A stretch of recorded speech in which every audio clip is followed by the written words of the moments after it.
wabarakatuh. Waalaikumsalam warahmatullahi wabarakatuh. Bismillah, alhamdulillah, salatu wassalamu ala rasulillah wa ala alihi wa sahbihi wa mawala, la haula wa la quwata illa billah. Para peserta kuliah yang dirahmati Allah, alhamdulillah kita masih bersemangat ya, sekalipun waktunya kita undur 1 hari, mestinya kemarin. Saya kemarin itu nguji dari sebenarnya jam 2 ya, tapi persiapan dan sebagainya, karena pakai online. Yang saya bimbing itu mahasiswa doktoral yang ada di UIN Riau. Jadi bimbingannya pun juga susah karena tidak pernah ketemu gitu. Sekarang sudah masuk ke tahapan ujian kelayakan untuk disertasi. Jadi saya harus harus pasang badan benar gitu ya, karena isi ibunya ini, ibu-ibu anaknya banyak gitu, terus dia semangatnya luar biasa. Jadi saya dukung biar perempuan banyak yang jadi dokter. Baik, kita buka bersama dengan membaca basmalah. Bismillahirrahmanirrahim. Baik, saya serahkan kepada moderator ya. Hari ini siapa yang akan mau membantu saya dan disiapkan yang akan presentasi. Siapa yang menjadi moderator hari ini? Mbak Nabila. Mbak Nabila, presentasi. Sudah selesai kan presentasinya? Belum presentasi, Ustazah. Ya, enggak apa-apa. Dipandu aja ya. Jadi moderator. Oke, baik. Bismillahirrahmanirrahim. Assalamualaikum warahmatullahi wabarakatuh. Waalaikumsalam. Alhamdulillahirabbil alamin. Wassalatu wassalamu ala asyrafil anbiya'i wal mursalin sayyidina wa maulana Muhammadin wa ala alihi wa sahbihi ajma'in. Rabbi shrah li sadri wa yassir li amri wahlul 'uqdatam min lisani yafqahu qawli. Amin. Amma ba'd. Yang terhormat kepada Prof. Mufidah selaku dosen pengampu mata kuliah pendekatan studi Islam, juga kepada teman-teman MPBAC yang dirahmati Allah. Alhamdulillah di pertemuan yang ke-9 ini kita masih diberikan kesehatan sehingga bisa menjalankan ibadah di bulan suci Ramadan ini. Langsung saja tanpa membuang waktu, hari ini ada 2 presentator, yaitu Saudari Mutiara Rizky Amalia beserta Saudara Safrul. Untuk yang pertama, saya serahkan kepada Saudari Mutiara Rizky Amalia untuk memaparkan hasil dari tulisannya. Waktu dan tempat dipersilahkan. Maaf moderator, saya duluan. Oke, ada ralat. Jadi yang pertama akan disampaikan oleh Saudara Safrul Fajri. Silahkan. Baik, bismillah.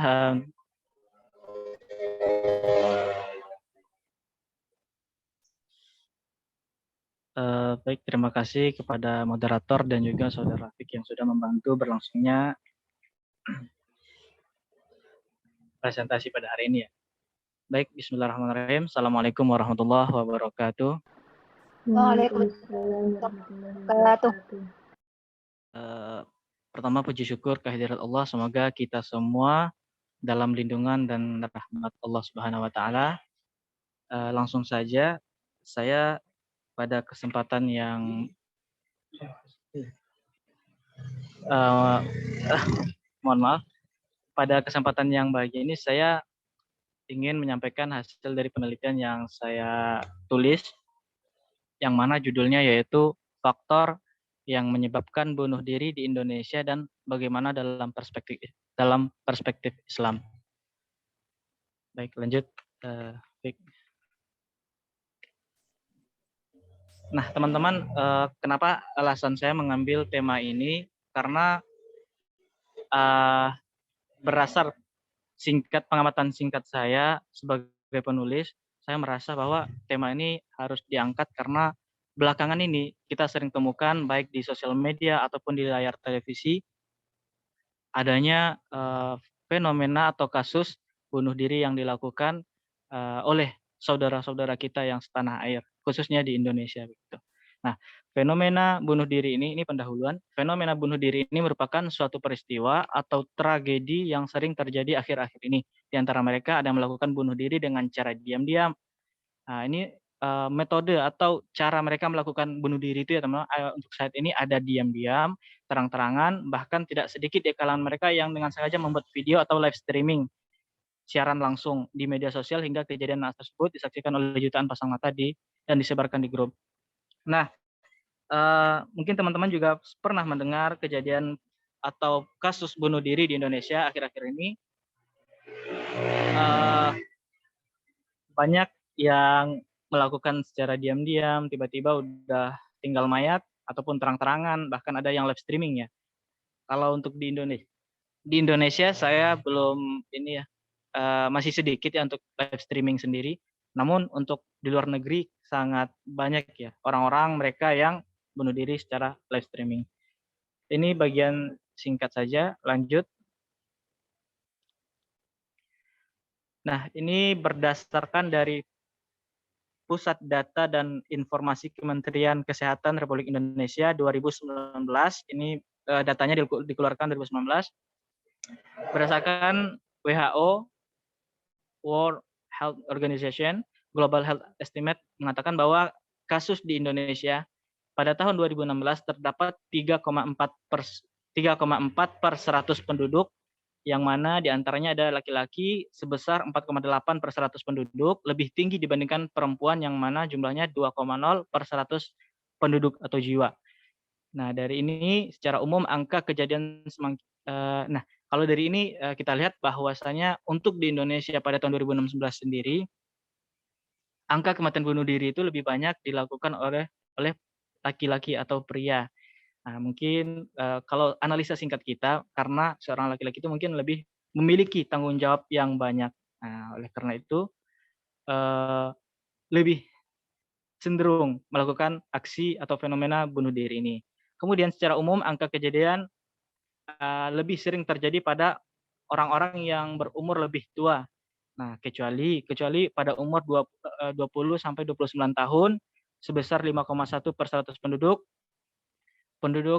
yang lebih tinggi dibandingkan pada kelompok umur 30 sampai 39 atau 50 sampai 59. Jadi rata-rata kebanyakan dari yang ditemukan pada 2016 sendiri itu kebanyakan dari umur-umur yang lebih tua, dan juga diantaranya orang-orang yang berumur 20 sampai 29 tahun.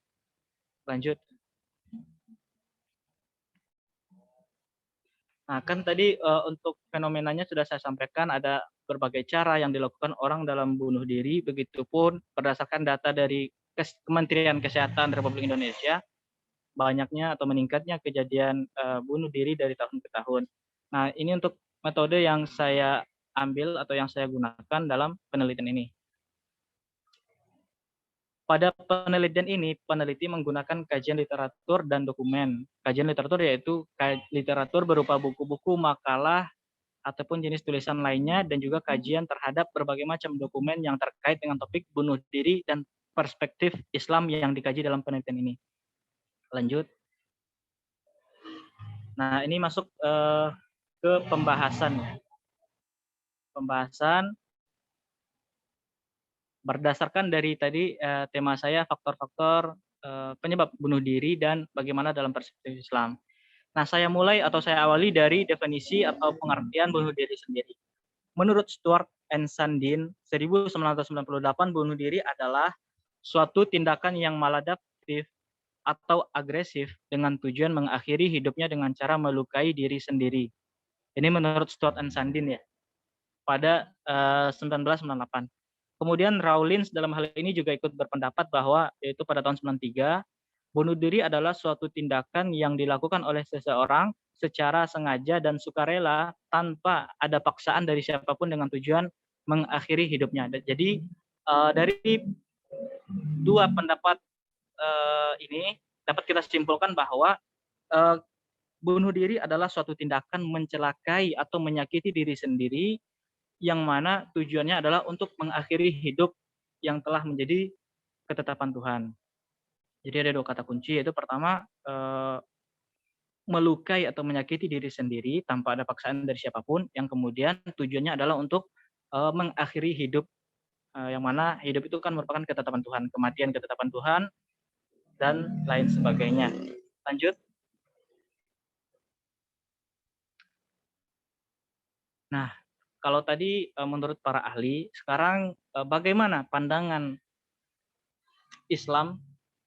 Karena saya mengangkat temanya yaitu di Indonesia tadi ya kasusnya. Sedangkan kita tahu bahwa Islam di Indonesia adalah mayoritas penduduknya dari beragama Islam.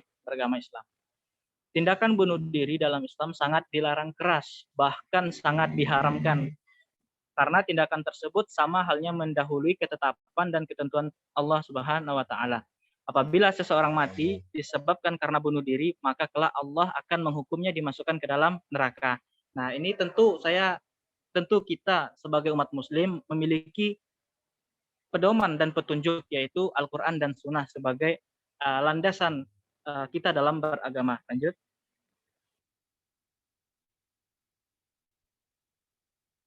Yang pertama sumber kita yaitu Al-Qur'an tentang larangan bunuh diri. Sebagaimana saya kutip yaitu dari Quran surah An-Nisa ayat 29 sampai 30 yang artinya janganlah kalian membunuh diri kalian sendiri, sesungguhnya Allah Maha Penyayang, dan barang siapa berlaku demikian dengan melanggar hak dan aniaya, maka kami kelak akan memasukkannya ke dalam neraka. Yang demikian itu adalah mudah bagi Allah. Nah, di sini ayat ini jelas Allah melarang kita, terutama hambanya karena yang namanya kehidupan dan kematian itu adalah sudah menjadi ketetapan Allah Subhanahu wa taala. Kita tidak boleh ikut campur dalam hal ini. Tentu siapa yang melanggar, Allah akan menjamin kita untuk masuk ke dalam nerakanya. Bahkan ada saya sedikit membaca dari sumber lain. Neraka di sini yang dimaksud adalah neraka jahanam, yaitu neraka yang paling bawah, yang paling panas ya, dibanding neraka lainnya. Lanjut. Kemudian tadi dari Al-Qur'an, kemudian saya juga mengutip sedikitnya ada 3 hadis ya yang saya kutip dalam hal ini. Yaitu pertama hadis yang diambil dari Abu Hurairah radhiyallahu anhu, semoga Allah meridainya, bahwa Rasulullah Shallallahu alaihi wasallam bersabda, siapa yang bunuh diri dengan senjata tajam, maka senjata itu akan ditusukkannya sendiri dengan tangannya ke perutnya di neraka untuk selama-lamanya. Dan siapa yang bunuh diri dengan racun, maka dia akan meminumnya sedikit demi sedikit nanti di neraka untuk selama-lamanya. Dan siapa yang bunuh diri dengan menjatuhkan diri dari gunung, maka dia akan menjatuhkan dirinya pula nanti berulang-ulang ke neraka untuk selama-lamanya.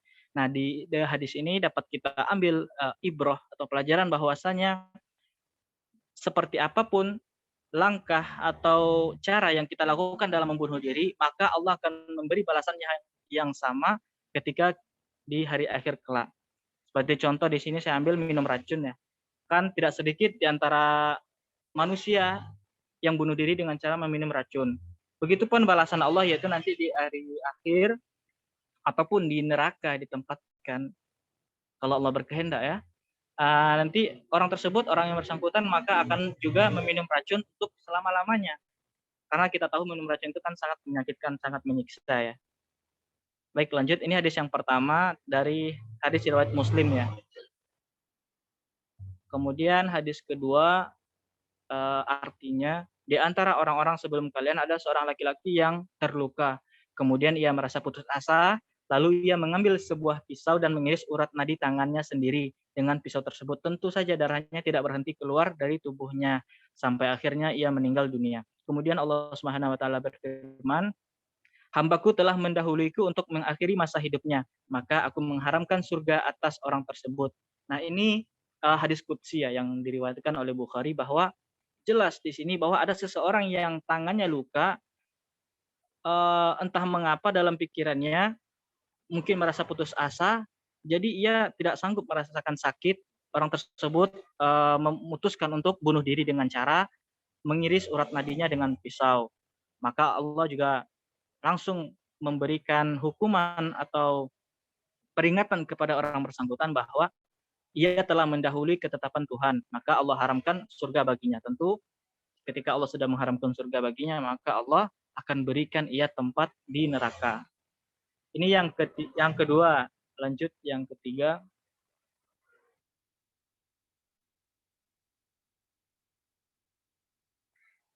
Baik, hadis yang ketiga yang diambil dari Syaiban radhiyallahu anhu, katanya mendengar Hasan radhiyallahu anhu bercerita, masa dahulu ada seorang laki-laki keluar bisul.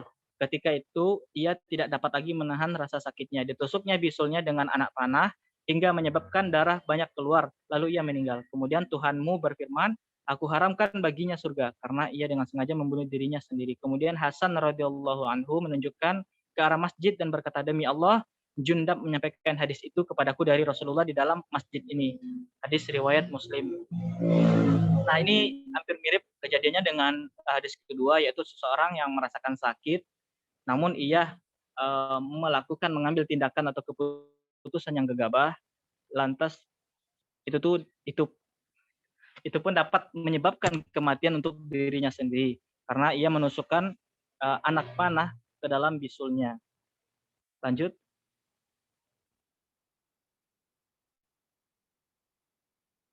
Jadi teman-teman, untuk berdasarkan Al-Quran tadi dan juga hadis Nabi yang sebagai pedoman atau penunjuk kita sebagai umat muslim, dari dua sumber ini kita sudah tahu bahwa Allah sangat melarang keras kita, hambanya, untuk melakukan aniaya atau bunuh diri terhadap diri kita sendiri. Nah, kemudian faktor penyebab bunuh diri. Nah, ini berdasarkan beberapa sumber atau temuan yang saya baca. Sebenarnya banyak ya faktor-faktor, namun dalam hal ini saya mengambil hal yang paling utama. Kebanyakan di antara mereka, terutama di Indonesia, bahwa faktor penyebab terjadinya bunuh diri atau melakukan tindakan bunuh diri yang pertama yaitu faktor kesehatan. Nah, ini juga sudah digambarkan tadi ya dalam hadis bahwa ada orang yang kesehatannya terganggu lalu mengambil tindakan bunuh diri. Nah, ini seringkali terjadi ya teman-teman, faktor kesehatan nih. Ketika seseorang apapun penyakitnya seperti tumor ataupun dan bermacam penyakit ya, macam penyakit, ketika orang tersebut merasa putus asa, tidak memiliki harapan, maka ia dengan alasan tidak sanggup tersebut, maka ia rela mengakhiri hidupnya. Bahkan padahal kita tidak tahu bahwa ketika seorang dokter yang memiliki kemampuan dalam ilmu bidang kesehatan sudah memberikan final bahwa ia tidak dapat disembuhkan, namun atas kuasa Allah orang tersebut sembuh total. Bahkan sang dokter terkejut ya. Ini kejadiannya kisah nyata dari negeri Arab sana. Nah, ini yang pertama, jadi faktor kesehatan. Dalam hal ini yang paling sering orang melakukan bunuh diri adalah depresi. Nah, karena ini adalah depresi adalah gangguan mental atau seseorang itu akan merasakan tidak punya harapan, tidak ada semangat hidup, bahwa ia tidak dapat menyelesaikan beban yang ia hadapi. Jadi yang pertama itu adalah faktor kesehatan, dalam hal ini depresi. Contohnya, sebagai contoh kasus bunuh diri yang disebabkan depresi dikutip dari Detik Jatim yang ditulis oleh Andika Dwi pada hari Senin 14 Maret 2022. Kejadian ini yaitu di Kediri, seorang pedagang sayur diduga depresi dan frustasi, maka difrustasi dengan usaha dagangannya, nekat ya mengakhiri hidup dengan gantung diri. Nah, ini kita tahu bahwa seseorang yang mungkin karena berbagai macam aspek atau hal, kemudian ia memiliki penyakit gangguan mental tadi, depresi, sehingga orang tersebut mengakhiri hidupnya. Nah, ini salah satu contoh di Indonesia. Namun contoh kasus lain sangat banyak ya teman-teman. Cuman saya mengangkat cuman satu contoh kasus saja. Ini yang pertama, faktor penyebab bunuh diri yang pertama yaitu faktor kesehatan. Yang kedua, lanjut. Yang kedua yaitu faktor ekonomi. Nah, kita saat ini sudah hampir 2 tahun ya, kurang lebih 2 tahun ya teman-teman menghadapi yang namanya pandemi COVID-19 yang mana sangat berdampak kepada kita sebagai individu ataupun kelompok ataupun pelaku usaha, berdampak bahwa kebangkrutan ekonomi yang mulai melemah dan semacamnya. Nah, tidak sedikit di antara masyarakat Indonesia yang dalam menanggapi atau menghadapi lemahnya ekonomi ini yaitu dengan cara mereka berhutang. Nah, dalam hal ini yaitu faktor ekonomi berhutang kepada orang lain. Di sini saya ambil contoh yaitu sebagai pinjaman online. Nah, teman-teman juga mungkin sebelumnya pernah mendengar berita terkait kasus bunuh diri yang disebabkan oleh teror dari pinjaman online atau pinjol. Nah, ini tadi kasusnya yaitu yang dikutip dari kompas.com, Michael Hanggawe yang terjadi yaitu pada hari Minggu tanggal 3 Oktober 2021. Diduga terus diteror debt collector pinjaman online atau pinjol, seorang ibu berinisial WPS, 38 tahun di Wonogiri, Jawa Tengah, tewas gantung diri di teras rumahnya pada hari Minggu 3 Oktober 2021. Menurut polisi, dugaan itu terungkap dari wasiat yang ditulis korban di beberapa lembar kertas yang diselipkan di sebuah buku berwarna hitam. Nah, dalam buku tulisan tersebut, bahwa sang ibu yang melakukan bunuh diri itu, pertama, ia meminta maaf kepada keluarga yang ditinggalkan. Yang kedua alasannya itu karena ia tidak kuat lagi menanggung beban ya, dalam hal ini ia meminjam kepada pinjol dan yang mana ancamannya terus terjadi. Yang ancamannya terus diberikan oleh penagih pinjol kepada sang ibu tersebut. Ia tidak sanggup dan mengakhiri hidupnya. Nah, ini faktor kedua yaitu faktor ekonomi. Lanjut. Yang terakhir yaitu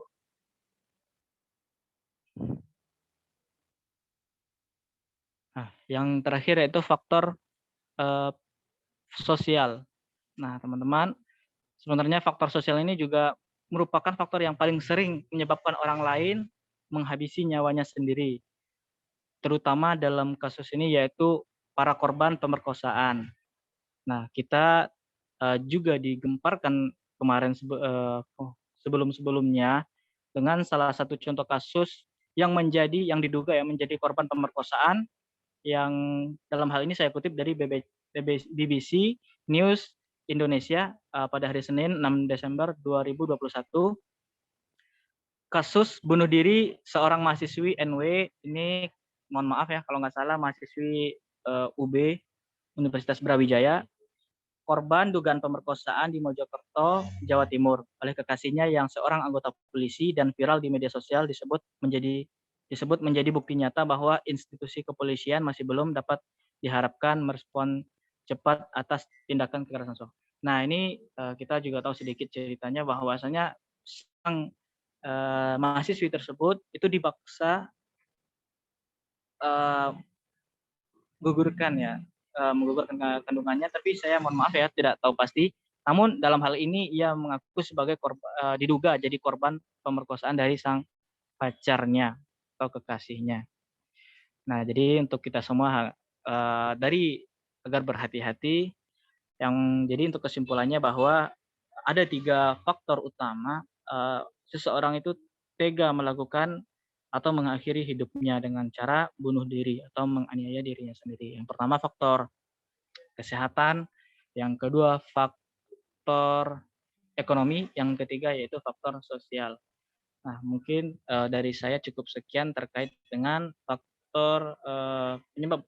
Ya, ini ada terakhir, la taqnutu min rahmatillah. Ini saya kutip dari Al-Quran bahwa Allah itu berpesan dalam Quran surah Az-Zumar ayat 53, seperti apapun kita melampaui batas yang kita lakukan atau cobaan yang kita hadapi, Allah tetap memberikan harapan kepada kita bahwa jangan pernah, hai hambaku, untuk berputus asa dari rahmat Allah, karena rahmat Allah itu sangat luas.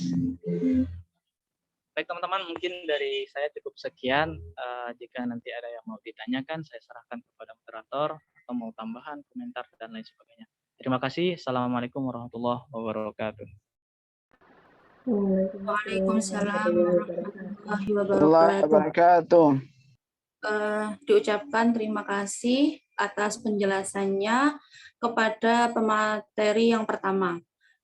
Kemudian kita lanjut kepada pemateri yang kedua, yaitu Saudari Mutiara Rizky Amalia. Dipersilahkan.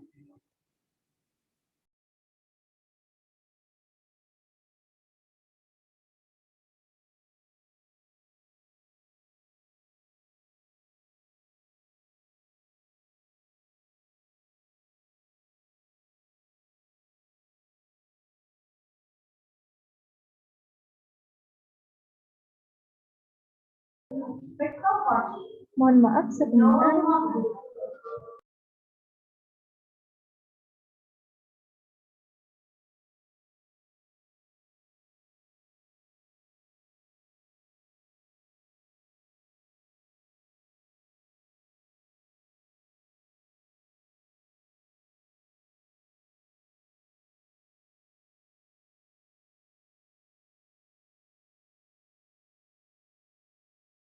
Mohon maaf, Mbak Mutiara suaranya belum terdengar.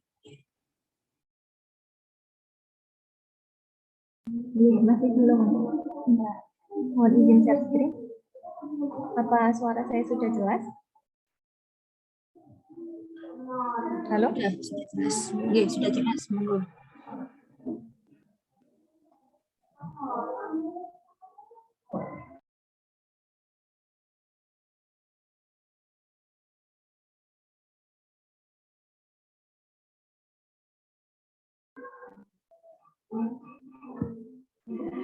Bismillahirrahmanirrahim. Assalamualaikum warahmatullahi wabarakatuh.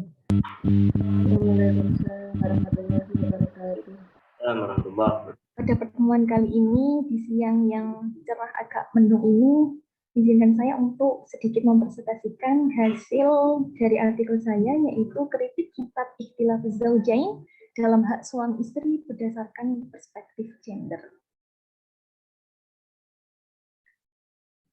Kali ini saya akan membahas yang pertama tentang pembahasan, kemudian pattern, kajian teori, kemudian hasil pembahasan, dan nanti kita akan ambil sebuah kesimpulan. Yang pertama akan saya sedikit paparkan sedikit quotes atau pepatah dari Dr. Fakhruddin Abdul Qadir. Cinta memang benar anugerah, tetapi respon atasnya adalah tanggung jawab kita yang akan mengantar pada anugerah atau justru menjadi musibah. Ya, baik, mungkin teman-teman sudah dapat menafsiri sendiri apa maksud dari quotes ini. Semoga cinta kita membawa, cinta kami semuanya mengantar dan membawa pada anugerah. Amin ya rabbal alamin. Yang pertama ada pendahuluan. Poin pendahuluan yang pertama adalah terkait hiruk-pikuk perbincangan mengenai isu perempuan, terutama menyangkut hak dasar mereka. Nah, beberapa tahun belakangan ini itu sangat banyak atau sangat terasa hiruk-pikuk perbincangan tentang isu-isu perempuan. Nah, terutama menyangkut hak-hak dasar mereka yang selama ini itu terabaikan, terus terpinggirkan, tertindas oleh sistem kehidupan patriarkis. Nah, adanya ketidakadilan ini itu banyak atau muncul kekerasan seksual terhadap mereka. Nah, sehingga beberapa kajian, diskusi, seminar, dan lain-lain sebagainya itu digelar di mana-mana untuk mendapatkan jawaban mengapa perempuan itu tadi tidak mendapatkan keadilan. Bahkan banyak sekali seminar-seminar tentang kesetaraan gender, seperti halnya yang kemarin telah di-share oleh Prof. Mubida, yaitu kajian terkait kesetaraan gender, seperti itu. Akan tetapi kita itu tidak bisa menutup mata, memang benar kurun waktu yang sangat lama ini kenyataan sosial dan budaya itu sangat memperlihatkan jelas bagaimana hubungan antara laki-laki dan perempuan. Nah, dalam hal ini kaum perempuan itu masih di posisi dalam bagian atau menjadi bagian dari laki-laki dan sangat dibatasi oleh hal tersebut, sehingga dapat dilihat secara nyata peran perempuan tersebut dalam sektor rumah tangga maupun sektor publik seperti itu. Nah, lalu apa yang membedakan laki-laki dan perempuan? Nah, perbedaannya itu ada pada kodratnya. Kalau kodrat perempuan itu ada menyusui, hamil, melahirkan, dan lain sebagainya, namun keduanya itu memiliki kodrat yang sama. Hak menuntut ilmu, kemudian hak mendapatkan kekayaan, kemudian mungkin hak mengembangkan karirnya, dan lain sebagainya. Hal itu adalah kodrat yang sama sebagai manusia, yaitu antara laki-laki dan perempuan. Bahkan dalam contoh organisasi Islam sendiri yang saya ambil adalah organisasi Nahdlatul Ulama. Itu para ulamanya mengizinkan perempuan atau wanitanya mengikuti organisasi. Ada IBPNU, kemudian ada Fatayat NU, bahkan ada Muslimat NU bagi perempuan-perempuan yang agak menengah tua ya, sudah agak tua itu kadang ikut Muslimat NU seperti itu. Saya dulu waktu SD itu seringkali ikut ibu saya acara Muslimat NU. Jadi masih kecil itu sama ibu saya itu suruh ikut ibu buat mengikuti kegiatannya Muslimat NU. Nah itu termasuk salah satu kegiatan untuk perempuan-perempuan dalam organisasi Islam. Nah, tapi di agama sendiri tidak ada agama yang memberikan ajaran kesetaraan gender seperti agama Islam.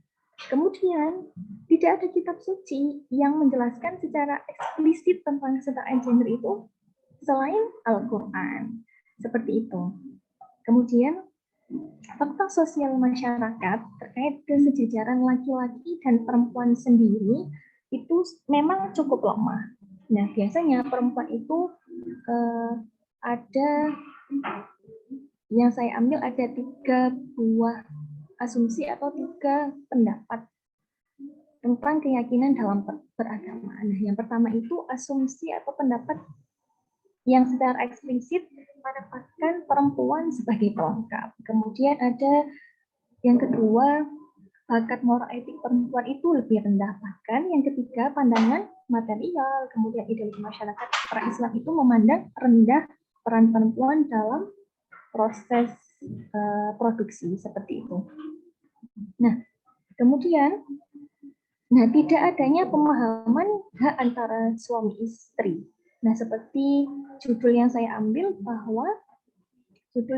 ada kritik kitab Ikhtilafuz Zaujain terhadap hak suami istri berdasarkan perspektif gender, sehingga saya sebagai penulis memfokuskan pada hak suami istri seperti itu. Nah, berdasarkan beberapa paparan yang saya paparkan sebelumnya, adanya ketimpangan sosial terjadi ini adalah kemungkinan besar adanya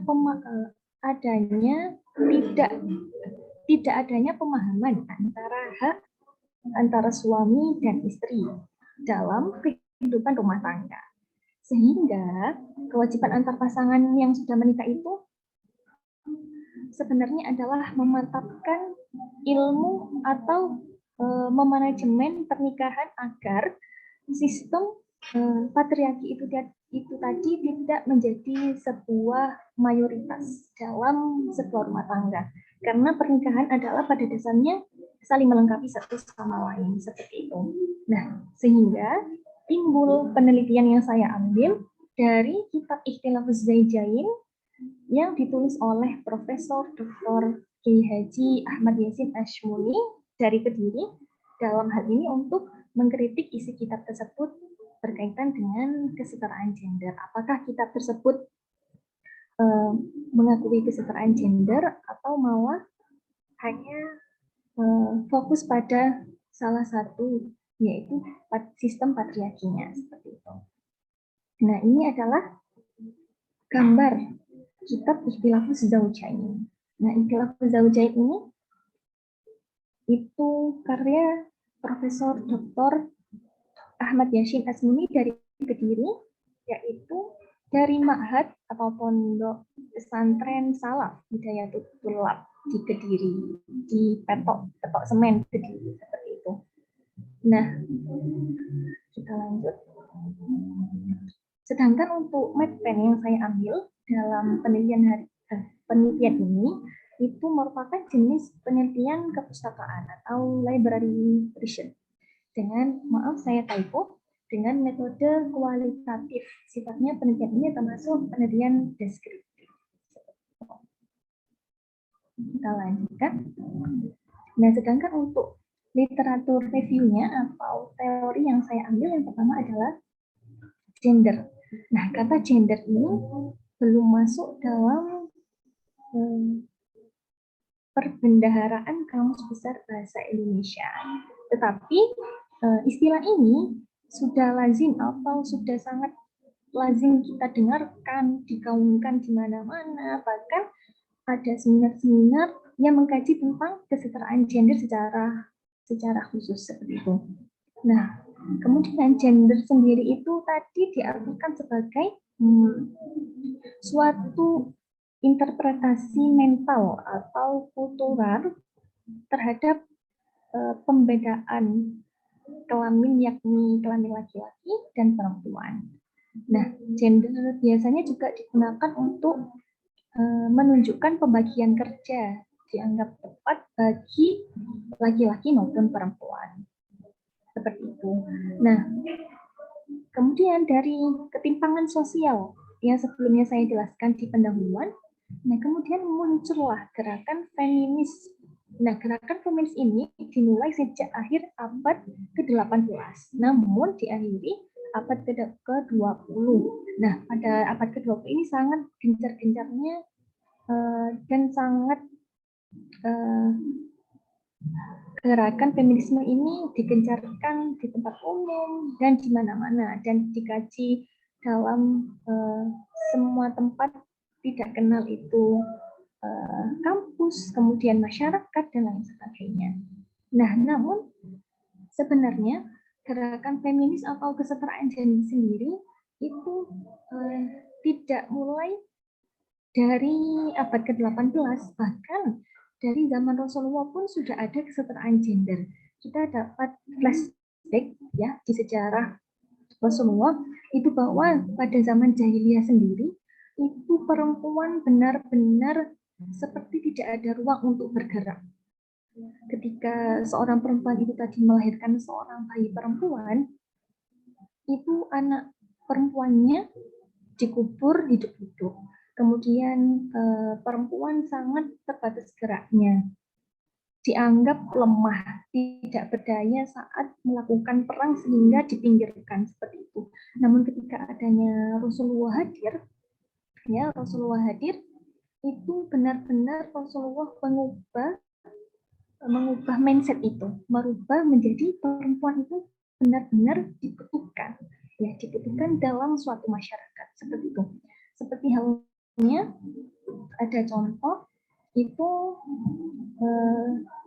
Ibnu Ishaq, seorang penulis biografi, itu menyebutkan bahwa tidak kurang dari 50 perempuan ikut sebagai perawi hadis.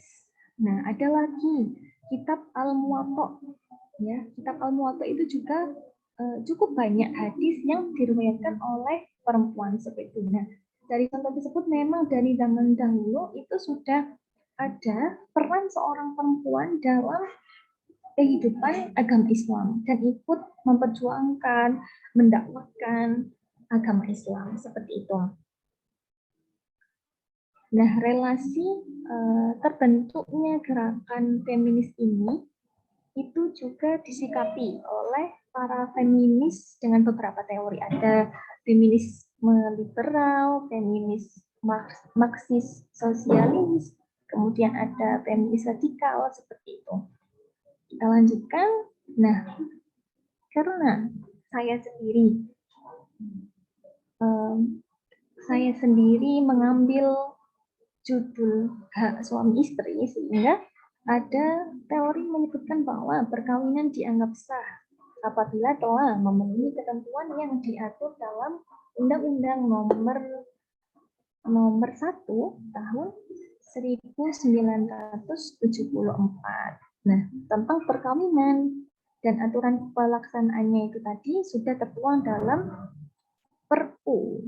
Nah, sehingga segala konsekuensi hukum yang terjadi akibat perkawinan itu sudah ada undang-undang atau pasal tersendiri. Nah, untuk hasil dan pembahasan dari kitab Ikhtilaf Zaujain. Nah, ini bisa teman-teman juga sharing ya. Nah, hasil pembahasan dari kitab Ikhtilaf Zaujain sendiri. Sebentar.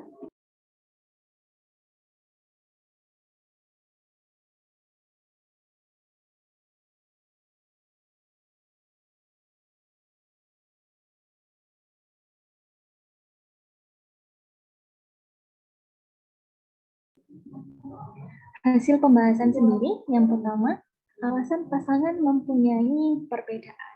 Nah, berdasarkan hasil pembahasan, yang pertama, alasan pasangan mempunyai perbedaan itu dapat diambil atau sudah tertuang jelas dalam judul kitabnya, yaitu Ikhtilaf Zaujain. Ya, perbedaan suami istri seperti itu. Nah, alasan pasangan mempunyai perbedaan sendiri itu terkadang tidak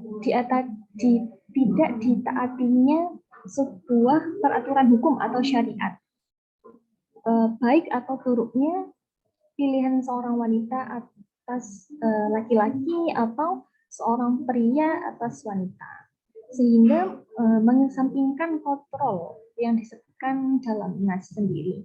Nah, ada hadis Rasulullah SAW yang artinya itu tadi menjelaskan dasar-dasar yang dengannya seorang pria memilih pasangan hidupnya, ibu dari anaknya, dan pendidik putra-putranya, seperti itu. Nah, di sisi lain juga Rasulullah menginstruksikan orang tua untuk mencari jodoh atau memberikan pendapat kepada calon suami atau calon istri untuk memilih pasangan. Yang pertama adalah dilihat adalah agamanya. Agamanya yang dilihat, seperti halnya ada sebuah hadis, mohon maaf yang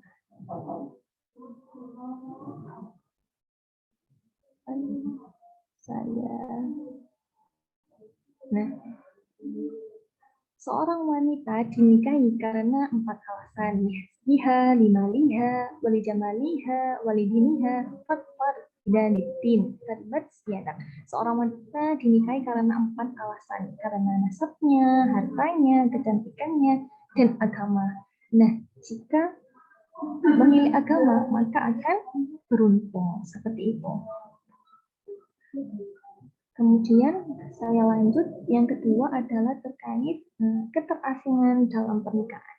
Nah, yang dimaksud dalam keterasingan dalam pernikahan ini adalah itu berangkat dari suatu hal yang terkadang tata kerama berhubungan suami istri itu tadi tidak dilaksanakan. Seperti halnya kalau di kitab itu tadi dipaparkan bahwa yang pertama,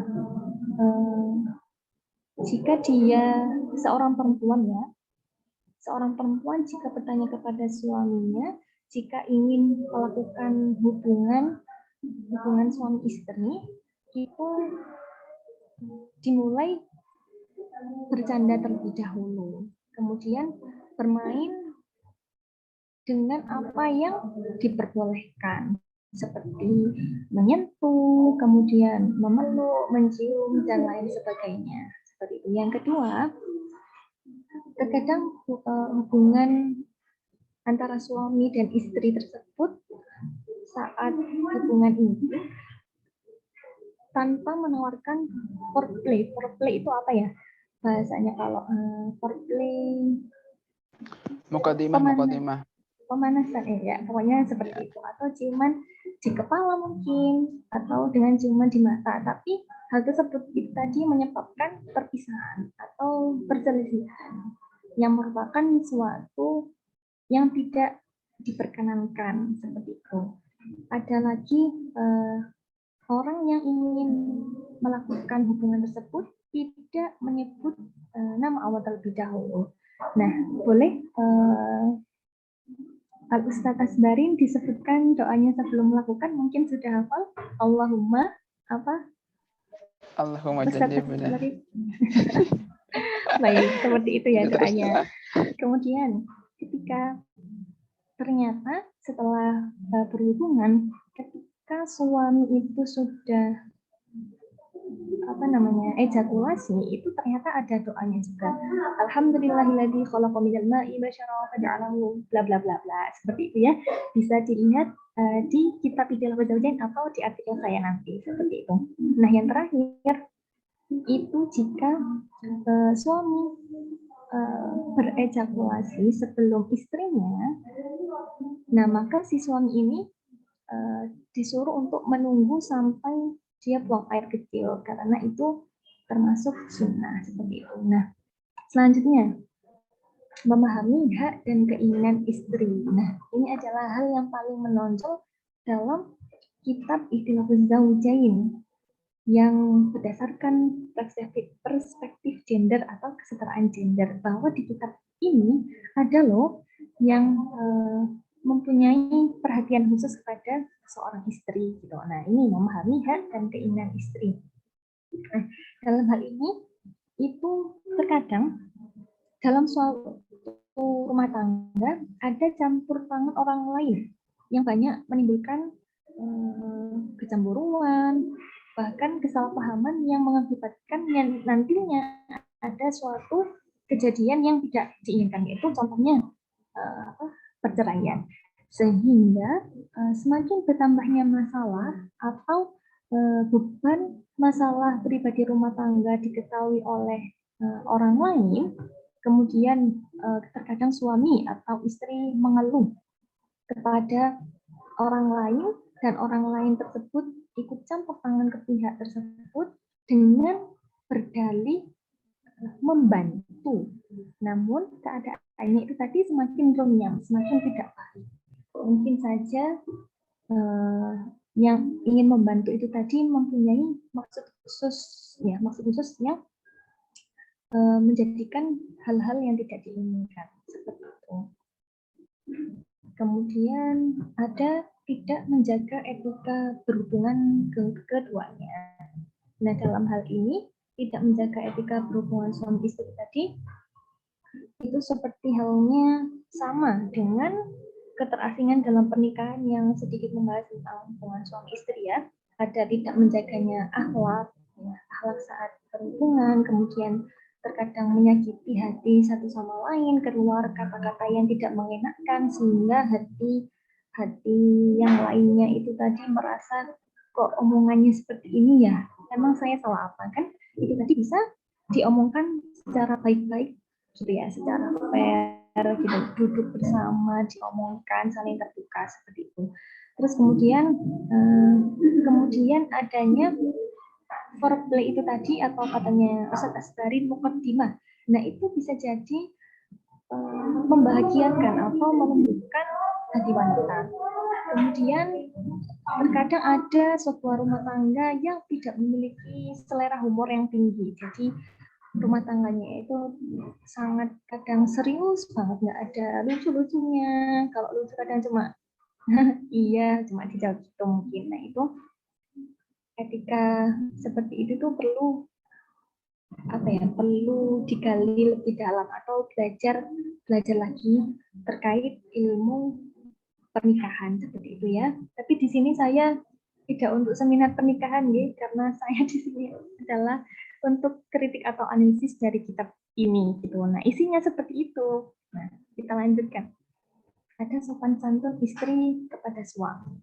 Nah, ini adalah hal yang lumrah bahwa memang istri harus santun dan patuh kepada suami selama suami tersebut itu tadi tidak keluar dari jalur yang disyariatkan, seperti itu.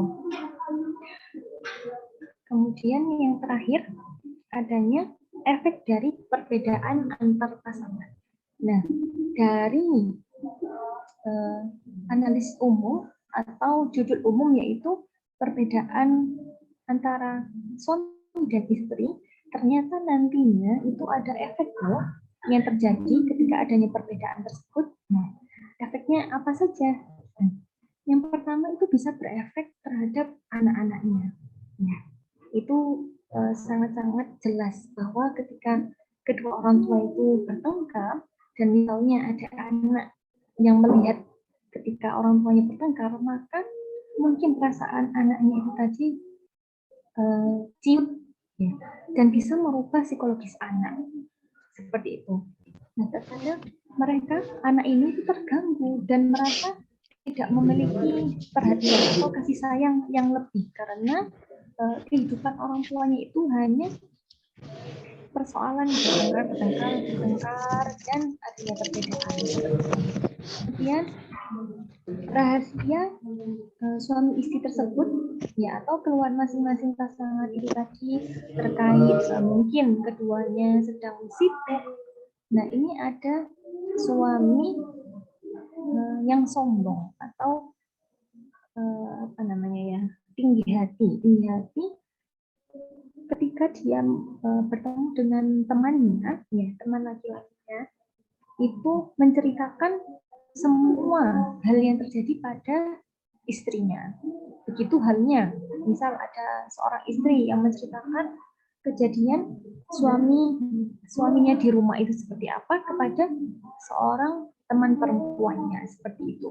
Nah, itu malah membuat persoalan itu semakin runyam atau semakin ruwet karena banyak orang yang tahu dan semakin yaitu adalah sebagian kecil untuk apa istilahnya membuka aib rumah tangga sendiri seperti itu.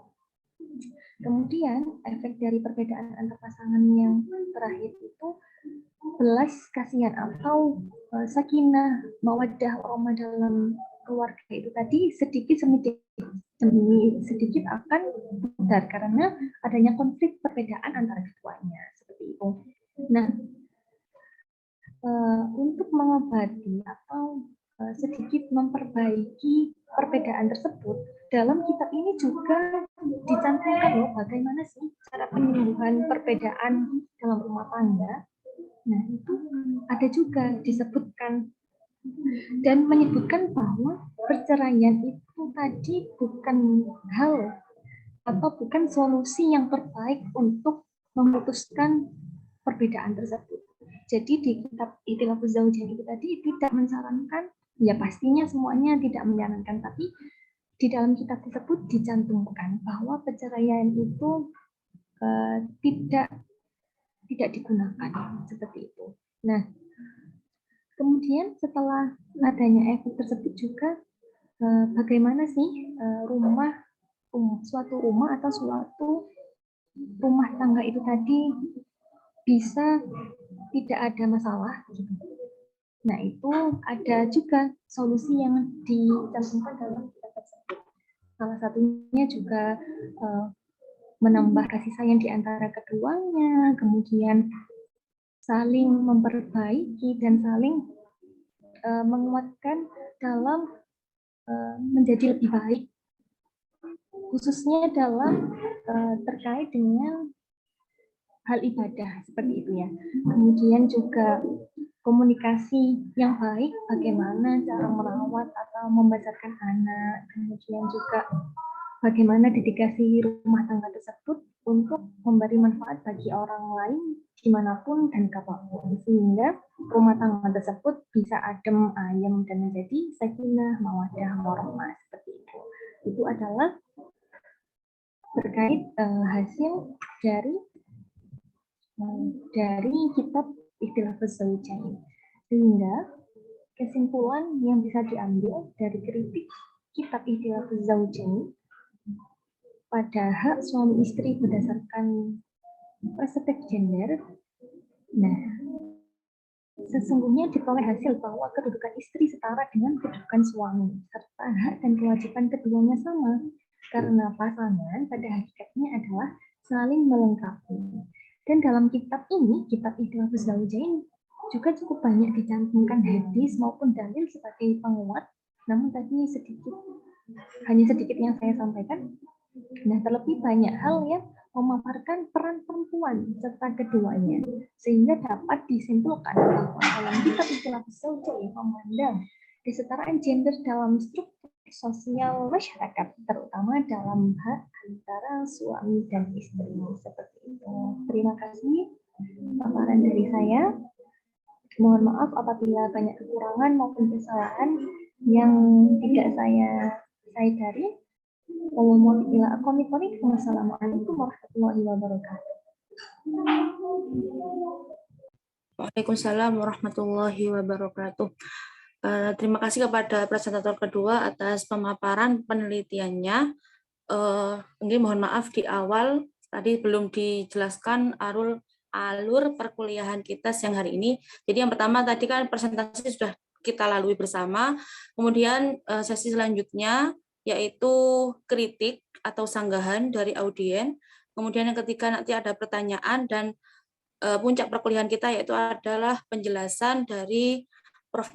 Mufidah selaku dosen pengampu mata kuliah pendekatan studi Islam. Baik, memasuki sesi yang selanjutnya yaitu kritik atau sanggahan terhadap dua presentator kita pada siang hari ini. Mungkin dari audien ada yang mau mengkritisi atau memberi sanggahan, dipersilahkan.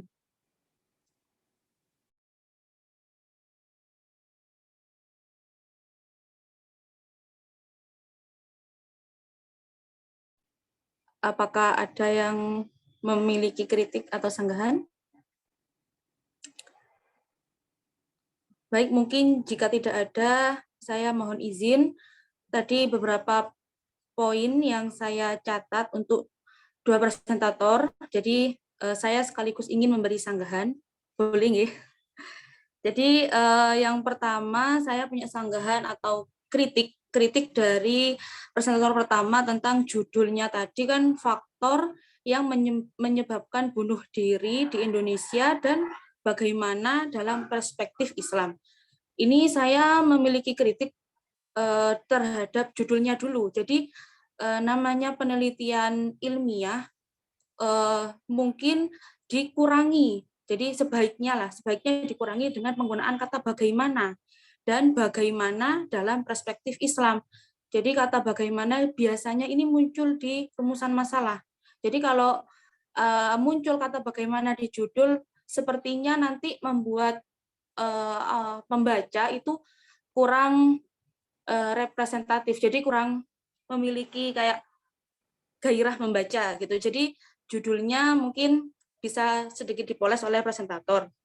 Kemudian karena yang saya pahami tadi presentator menjelaskan bahwa penelitiannya itu adalah penelitian survei, jadi bunuh diri di Indonesia. Jadi kan survei kan itu sebaiknya atau yang belum saya tangkap tadi belum dijelaskan sampel. Jadi sampel penelitiannya ini siapa gitu. Daerah Jawa Timur saja atau semua daerah Jawa atau di mana-mana itu karena yang disampaikan tadi ada 3 faktor dan ada muncul kata mungkin ini penyebabnya tapi saya belum tahu. Nah itu kayak kita yang mau mendengarkan itu loh ini beneran gitu. Jadi menimbulkan pertanyaan dari pembaca artikel atau karya ilmiah loh iya gitu kayak belum didukung dengan data yang valid. Nah itu kritik untuk presentator yang pertama. Kemudian saya punya kritik lagi untuk yang kedua tentang tadi judulnya kritik kitab Ikhtilafuz Zaujain dalam hak suami istri berdasarkan perspektif gender.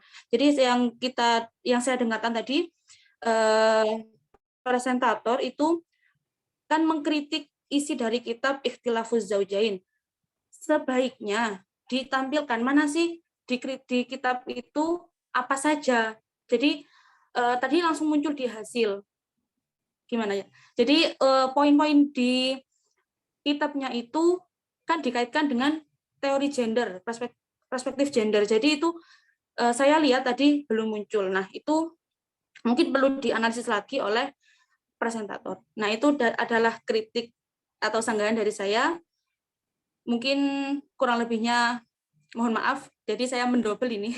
Moderator juga memberikan kritik. Mungkin kalau ada audien yang memberikan kritik lagi, saya persilahkan. Jika tidak ada, kita masuk ke sesi selanjutnya, yaitu ke sesi pertanyaan. Monggo audien, apakah ada kritik atau sanggahan? Baik, sepertinya tidak ada. Jadi kita langsung saja ke sesi selanjutnya, yaitu sesi pertanyaan. Saya batasi 2 pertanyaan untuk presentator pertama dan 2 pertanyaan untuk presentator kedua. Silahkan bisa membuka mikrofonnya atau bisa melambaikan tangannya. Oke. Assalamualaikum, Mbak. Baik, silakan Saudara Hasan Syukur. Terima kasih Mbak Nabila yang sudah mempersilahkan saya untuk bertanya. Untuk pertanyaan saya, dan juga ini memang apa yang sudah menjadi sanggahan Mbak Nabila tadi, bahwasanya judul daripada penelitian ini yaitu kritik terhadap kitab itu sendiri ya. Nah, memang yang jadi pertanyaan besar itu sendiri juga, manakah bukti daripada kritik kitab itu sendiri? Karena kalau dilihat bahkan di kesimpulan pun juga bahasanya hasil daripada analisis. Jadi pengen tahu kritiknya daripada kitab itu sendiri. Nah, dari hasil analisis kan dikatakan bahwasanya memang kitab ini menjelaskan bahwasanya laki-laki dan perempuan itu sama seperti itu. Nah, apakah memang tidak ada pembahasan terkait dengan yang membedakan antara laki-laki dan juga perempuan seperti itu? Lebih pengen ke kritiknya sih, bentuknya seperti apa, dan juga memang apakah memang pembahasannya semuanya menyeluruh yang mendukung terkait dengan kesetaraan antara laki-laki dan juga perempuan. Syukran. Baik, jadi pertanyaan untuk presentator kedua ya. Nggih.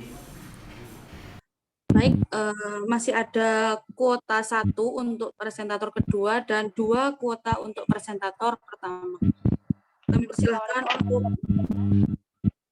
Baik, terima kasih. Silahkan Saudari Diana. Ya, bismillahirrahmanirrahim. Boleh mengajukan 2 pertanyaan? Silahkan kepada. Ya, untuk yang pertama kepada presentator kedua. Mungkin tidak jauh berbeda sih dengan Mas Hasan. Karena tadi di awal atau di pendahuluan Ustazah Mutiara mengatakan bahwasanya nanti di hasil akan dijelaskan apakah kitab Ikhtilafuz Zaujain ini setuju atau tidak terhadap kesetaraan gender atau malah lebih dominan antara pertanyaan. Pertanyaan saya tangkap bahwasanya kitab Ikhtilafuz Zaujain ini setuju adanya kesetaraan gender karena melihat bahwasanya suami istri itu memiliki hak yang sama. Lalu pertanyaannya adalah aspek apa saja menurut kitab Ikhtilafuz Zaujain yang setuju akan kesetaraan gender. Begitu. Yang kedua, kepada presentator pertama, kepada Mas Fajri tadi menjelaskan tentang bunuh diri ya, perspektif Islam. Yang kita tahu bahwasanya bunuh diri itu memang dilarang, bahkan hukumnya haram. Yang akan saya tanyakan adalah pendekatan apa yang bisa digunakan untuk menjadi solusi dalam meminimalisir kasus bunuh diri di sini, berdasarkan faktor-faktor yang tadi dijelaskan oleh Mas Fajri.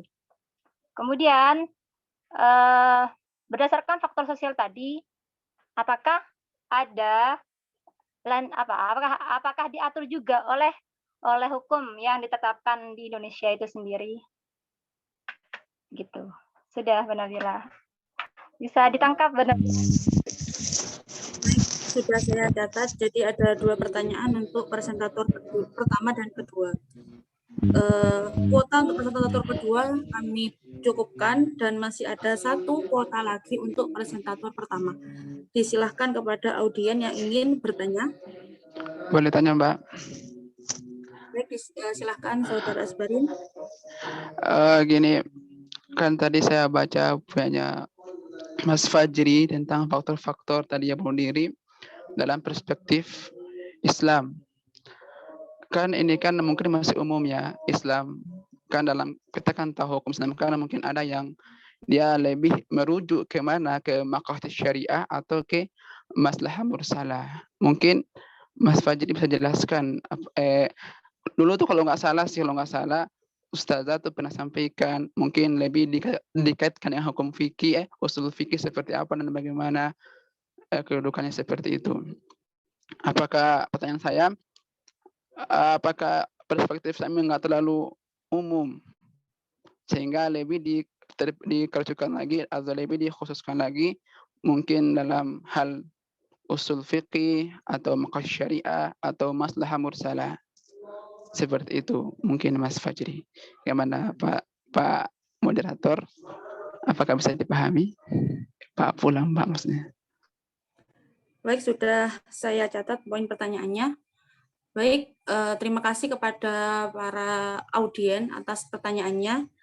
Langsung saja kepada sesi selanjutnya, itu jawaban atas pertanyaan dari audien. Mungkin saya bacakan dulu untuk presentator pertama. Jadi pertanyaan dari Saudari Diana, yaitu menanyakan bahwasanya pendekatan apa yang bisa digunakan untuk menjadi solusi terhadap permasalahan yang diangkat pada penelitian tersebut. Ya. Kemudian ada lagi, karena tadi ada 3 faktor dalam kasus bunuh diri itu. Di faktor sosial, apakah sudah disahkan menurut negara seperti itu? Apakah seperti itu, nggih? Mbak Diana, benar kan pertanyaannya? Iya. Apakah ada yang mengatur di faktor sosial itu, Mbak? Oke, silahkan kepada Mas Fajri, atau langsung ke Mbak Mutiara atau Mas Fajri dulu, silahkan. Jika butuh diulang, langsung ulang lagi pertanyaannya. Saya boleh mencoba menjawab. Untuk pertanyaan dari Mas Hasan dan Mbak Diana, saya kira hampir sama karena menanyakan. Baik, saya ulang dulu pertanyaan dari Saudara Hasan, yaitu tentang bukti apa yang sudah peneliti temukan dari kritik kitab tersebut. Ya, mungkin bisa dijawab langsung oleh Mbak. Yang pertama, bukti apa tentang kritik dari kitab tersebut. Terus yang Mbak Diana, aspek apa saja yang, mohon maaf lagi rame, aspek apa saja yang menjelaskan atau memaparkan kesetaraan gender.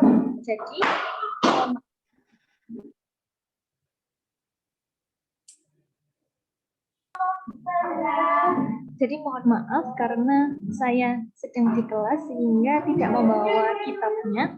Untuk kritik sendiri atau aspek, sebenarnya hampir sama gitu jawabannya, karena aspek apa saja yang bisa dikritik dari kitab tersebut yang mencantumkan kesetaraan gender.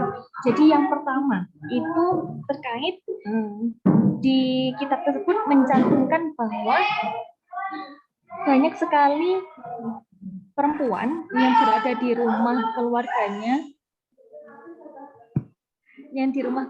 itu menjadi sumber fitnah atau sebuah pornografi, sehingga atau bukan sehingga seorang suami yang tidak mempunyai akhlak atau tidak bermoral menjadikan perempuan itu tadi sembrono. Nah, dalam hal ini suami yang tidak membimbing istrinya tidak membimbing secara agama bahwa ini loh yang sesuai syariat itu seperti ini, sehingga perempuan tersebut mendapatkan kasus pornografi seperti itu, dan hilangnya kesucian atau kehormatan dirinya sendiri seperti itu. Kemudian semoga bisa dipahami. Kemudian ada juga terkait dengan di dalam kitab tersebut ada sebelum suami istri kita menikah, seorang ayah ya di kalangan masyarakat yang berada di sekitar kita itu banyak terjadi wanita masih dipilihkan oleh orang tuanya untuk mencari jodoh atau istilahnya perjodohan seperti itu. Padahal perempuan sendiri itu tadi mempunyai pilihan sendiri terhadap kehidupan mereka. Nah, sehingga ketika perempuan tersebut menerima atau misalnya padahal dia tidak setuju, gitu ya. Padahal awalnya dia tidak setuju, tapi menerima tawaran ayahnya. Nah, ini dalam pernikahannya itu tadi menimbulkan banyak masalah yang muncul dalam keluarganya, seperti itu.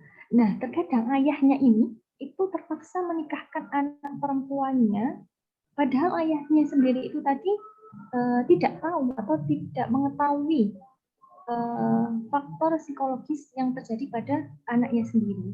Dan ayahnya sendiri ini menikahkan seorang anak perempuannya kepada orang lain berdasarkan perjodohan itu tadi, terkadang hanya untuk bersifat di dalam kitab tersebut itu dikatakan gengsi seperti itu, dan memfokuskan pada atau mencari kekayaan seperti itu. Jadi di sini dalam kitab di sini itu ada membahas seperti itu, bahwa dalam hal ini kitab Ikhtilafuz Zaujain menyebutkan bahwa perjodohan itu tadi membuat wanita itu terpojokkan, dan seorang orang tua yang menjodohkan anaknya tidak mengetahui faktor psikologis yang terjadi pada dirinya ketika memang anaknya itu tadi tidak ikhlas menerima perjodohan tersebut, seperti itu. Mungkin bisa diterima jawabannya, nanti akan saya lihat kembali di kitab karena mohon maaf sekali saya tidak membawa kitabnya, seperti itu. Terima kasih dan mohon maaf.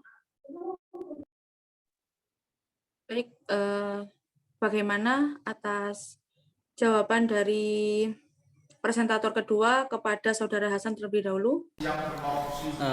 Terima kasih Mbak Mutiara atas jawabannya. Berarti pengen kesimpulannya saja terkait dengan kritik ini adalah kritik berbasis analisa daripada isi kitab, atau memang kritik terkait dengan adanya kesenjangan dengan suatu teori atau dengan aturan yang ada, seperti itu. Kritik dari analisa kitab pasal. Oh, berarti kritik terkait dengan berkaitan dengan analisa ya, dengan berbasis analisa atau analisis daripada kitab-kitab itu sendiri. Atau tidak ada yang diperbandingkan, bukan diperbandingkan, dipermasalahkan dengan oh ini menyalahi ini seperti itu.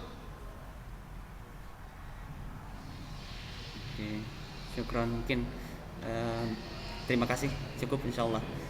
Sudah cukup kan ini? Kemudian kepada Saudari Nurdiana, apakah sudah puas dengan jawaban presentator atau masih ada sanggahan? Yang dapat saya tangkap bahwa kitab Ikhtilafuz Zaujain di sini setuju dalam kesetaraan gender dari aspek hubungan rumah tangga itu sendiri. Artinya bagaimana suami itu menjalani hubungan rumah tangga, saling memahami dan sebagainya, tidak kepada berkarir dan sebagainya. Begitu bukan? Yang saya tangkap dari penjelasan dari awal sampai akhir. Mohon maaf, bisa diulangi lagi Mbak Diana? Yang kita tangkap ini ya, mic-nya didekatkan supaya suaranya bisa masuk. Maaf, mungkin Mbak Nurdiana headsetnya dilepas dulu. Itu berat-berat karena pakai headset ya. Ada pakai.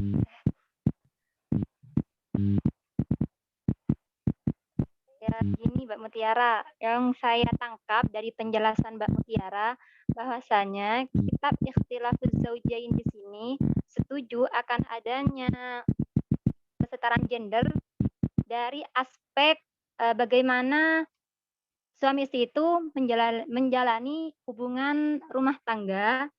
Misal bagaimana seorang istri harus taat ke suami, bagaimana suami melayani istri dengan baik seperti itu. Tidak kepada kesamaan gender dalam berkarir dan lain sebagainya. Yang saya tangkap.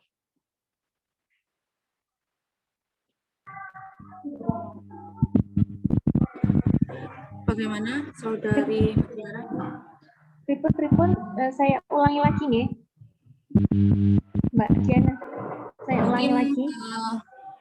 Gini, untuk mempersingkat waktu saja. Jadi yang Mbak Diana sampaikan tadi bahwasanya yang ditangkap untuk aspek dari kesetaraan gender di kitab Ikhtilafuz Zaujain itu berdasar pada bagaimana suami melayani istri dengan baik dan istri juga taat pada suami, bukan pada ranah-ranah gender seperti berkarir dan lainnya. Begitu Mbak Mutiara? Oh, enggih. Karena sebenarnya kesetaraan gender itu adalah sebenarnya kesamaan itu ya, kesamaan jenis kelamin, maksudnya tidak menyudutkan gender satu atau yang lain, misalnya menyudutkan bahwa perempuan itu harus gini gitu gitu. Baik, terima kasih jawabannya kepada Saudari. Bisa diluruskan oleh Prof. Mufida nanti seperti apa? Oke, nanti bisa diluruskan oleh Prof. Mufida. Jadi mungkin saya bisa tambahkan sedikit. Waktu pernah saya ikut pelatihan gender atau kajian tentang gender, bahwa gender itu sebenarnya banyak sekali cakupannya. Jadi poin-poin pembahasan dalam gender itu ada stigmatisasi, ada marginalisasi, ada subordinasi, kekerasan, dan beban ganda. Jadi nanti bahas gender itu juga luas, maka perlu dianalisis lagi gitu nanti. Dan bisa diluruskan lagi oleh Prof. Mufida di akhir nanti. Langsung saja ke pertanyaan selanjutnya dari presentator, untuk presentator pertama dari Saudara Asbarin dan Saudari Nurdiana. Bisa langsung dijawab atau perlu saya ulangi dulu, Mas Safrul Fajri? Saya coba langsung jawab ya. Baik, silakan. Baik, pertama terima kasih untuk moderator dan juga penanya, yaitu dari Saudari Nurdiana dan juga Saudara Asbarin ya.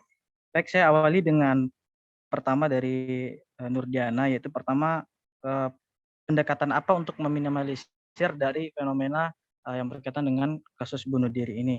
Nah, dari saya sebagai penulis itu pentingnya kita mengetahui faktor-faktor apa dulu penyebab terjadinya bunuh diri itu sendiri. Nah, setelah kita menemukan faktor penyebab terjadinya atau alasannya orang melakukan bunuh diri, nah baru kita mencari solusi daripada itu.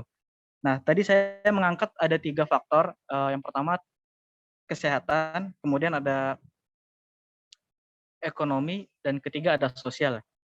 Kemudian untuk aspek atau pendekatan untuk meminimalisir itu sebenarnya banyak faktor ya, atau banyak aspek yang harus kita gunakan dalam hal ini atau yang berkontribusi dalam meminimalisir kasus bunuh diri. Seperti contoh faktor kesehatan. Nah, untuk faktor kesehatan yang pertama itu butuhnya dari diri sendiri ya, untuk meminimalisir yang tadi. Yang pertama dari diri sendiri yaitu pentingnya akan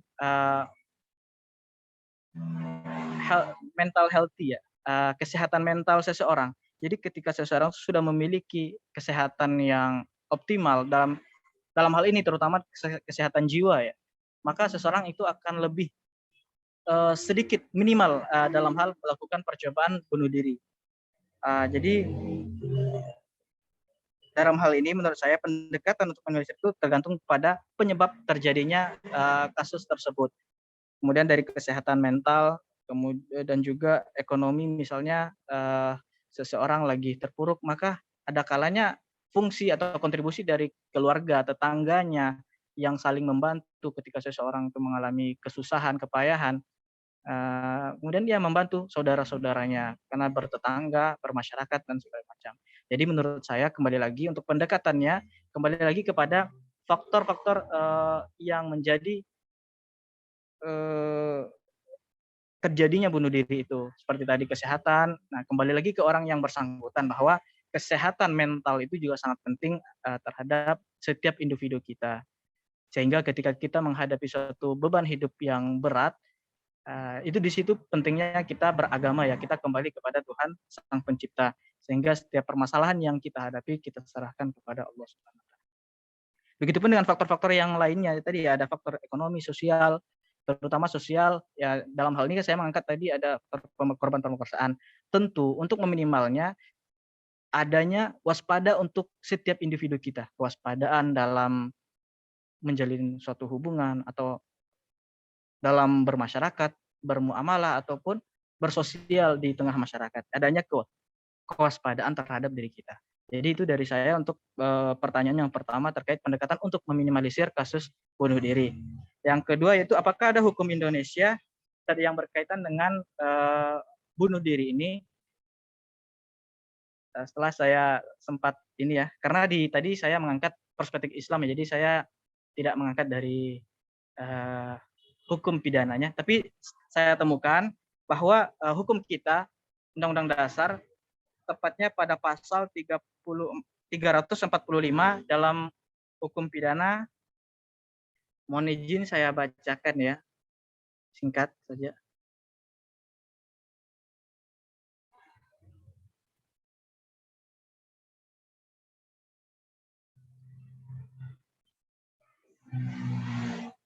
Nah,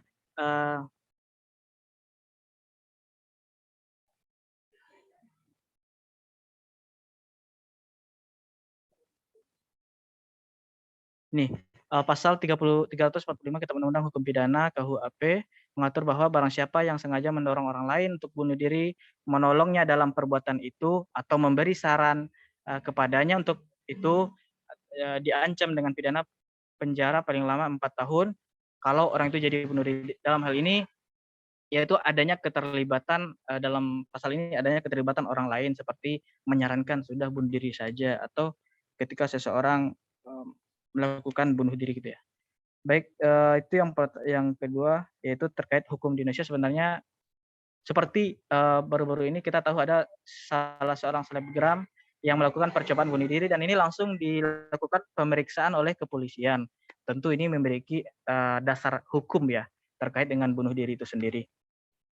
Yang mungkin saya lanjut ya untuk pertanyaan dari Asbarin, yaitu mungkin ditanya dulu Mas Fajri kepada saudari Nurdiana. Bagaimana saudari Nurdiana atas jawaban dari presentator? Ya, karena tadi saya bertanya tentang pendekatan apa yang bisa minimalisir terjadinya bunuh diri. Berdasarkan jawaban dari Mas Fajri, mohon maaf di sini hujan jadi rame. Berdasarkan jawaban dari Mas Fajri sendiri, saya berasumsi bahwa untuk faktor kesehatan karena berkaitan dengan mental, maka pendekatan yang cocok adalah memakai pendekatan psikologi, sedangkan untuk ekonomi menggunakan pendekatan sosial, dan untuk faktor sosial itu sendiri melihat dari contoh yang disebutkan oleh Mas Fajri itu relevan dengan pendekatan psikologis. Mungkin bisa diulang untuk faktor sosialnya bagaimana, saudari Nurdiana? Ya, mengenai faktor sosial, menurut saya pribadi pendekatan yang cocok menggunakan psikologi sosial melihat kasus contoh yang disampaikan oleh Mas Fajri tadi. Bagaimana saudara Saiful Fajri, ada sanggahan lagi? Baik ya, itu mungkin menurut saya pribadi itu nanti ada kelanjutan dari karya ilmiah ya, maksudnya dalam hal ini kalau saya kan tadi dalam upaya faktor-faktor apa saja yang menyebabkan, bukan terkait dengan pendekatan untuk memberikan solusi ya. Jadi mungkin ini bisa jadi lanjutan atau mungkin tambahan dari judul yang baru terkait dengan upaya dalam meminimalisir kasus bunuh diri menggunakan pendekatan sosial. Jadi menurut saya ini akan menjadi fokus pembahasan yang lain gitu. Dari saya begitu. Kalau dalam upaya pendekatannya untuk meminimalkan tadi saya disampaikan contoh-contoh upayanya pendekatan. Tapi kalau untuk pendekatan psikologi sosial itu menurut saya satu kajian khusus ya, seperti contoh yang saya sebutkan tadi. Ya. Bagaimana Saudari Nurdiana? Sepertinya sudah cukup ya? Iya, Mbak, sudah, Mbak. Sini hujan, tidak dengar. Lanjut ke pertanyaan selanjutnya dari Saudara Asbarin, silahkan bisa langsung dijawab. Baik, terima kasih dari Asbarin. Pertanyaannya yaitu kenapa tidak menggunakan pendekatan Islam itu kan terlalu luas, kenapa tidak menggunakan pendekatan usul fikih seperti diantaranya ada maslahah mursalah. Nah, pertama saya ingin sedikit kalau salah tolong dikasih tahu ya, bahwa maslahah mursalah itu kan jalbil masalih wa dar'il mafasid, yaitu mengandung sesuatu hal yang mengandung kebaikan, kita mengambil kebaikan di dalamnya, dan juga dar'il mafasid, yaitu meninggalkan atau menghindari suatu keburukan. Nah, menurut saya, kenapa saya mengambil dalil langsung Al-Quran dan Sunnah? Karena dalam hal ini, dalam kasus ini ya, pengecualian istisna, dalam kasus ini saya melihat bahwa Al-Quran itu sudah sangat tegas, jelas, dan ringkas dalam hal memberikan hukum atau dalam memberikan hukum gitu ya, terkait dengan fenomena bunuh diri tersebut. Jadi kalau saya pribadi sendiri berpendapat bahwa tidak perlu mengambil hukum-hukum usul fikih seperti tadi maslahah, yaitu mengambil kebaikan dan meninggalkan keburukan, karena Al-Quran dan hadis sendiri sudah jelas memberikan hukum yang jelas terkait dengan tindakan atau fenomena bunuh diri tersebut. Bagaimana tanggapan dari penanya tentang jawaban dari presentator? Oke, Masya Allah, syukur jazilan Ustaz Fajri. Ana mohon maaf ya agak berisik di sini. Yang Anda maksudkan itu ya, kalau cuma kita hanya menganalisis faktor-faktor bunuh diri dalam perspektif Islam, udah pasti kita tahu ini haram. Dan ini memang dilarang agama. Cuma saya itu, yang tadi saya bilang masalah mursalah itu sebagai contoh saja, nggak mesti pakai itu. Maksudnya apakah cukup ini saja dalam menganalisis, dan apakah tidak perlu dihubungkan dengan yang lebih spesifik lagi gitu kan, supaya lebih lebih jelas dalam menurut saya sih. Cuma kalau memang itu udah menurut pandangan udah Masya Allah udah bagus untuk penelitian ini ya, khair insyaallah, zain, ma fi mushkilah. Bagaimana tanggapannya dari Saudara Safrul Fajri? Ya, baik. Mungkin yang bisa ditangkap itu sebagai usulan ya. Jadi menurut Saudara Asbar itu masih terlalu umum, jadi bisa dikerucutkan. Ya, itu kembali lagi kepada presentator sekaligus peneliti juga. Jadi yang berhak untuk memoles lagi karyanya. Baik, mungkin sesi tanya jawab bisa kita akhiri dan kita masuk kepada poin penting dari perkuliahan kita, yaitu penjelasan dari Prof. Mufidah terkait dengan tema yang diangkat dari dua presentator kita pada siang hari ini. Saya selaku moderator mungkin ada yang salah dalam memimpin jalannya diskusi kali ini. Saya mohon maaf. Waktu dan tempat saya kembalikan kepada Prof. Mufidah.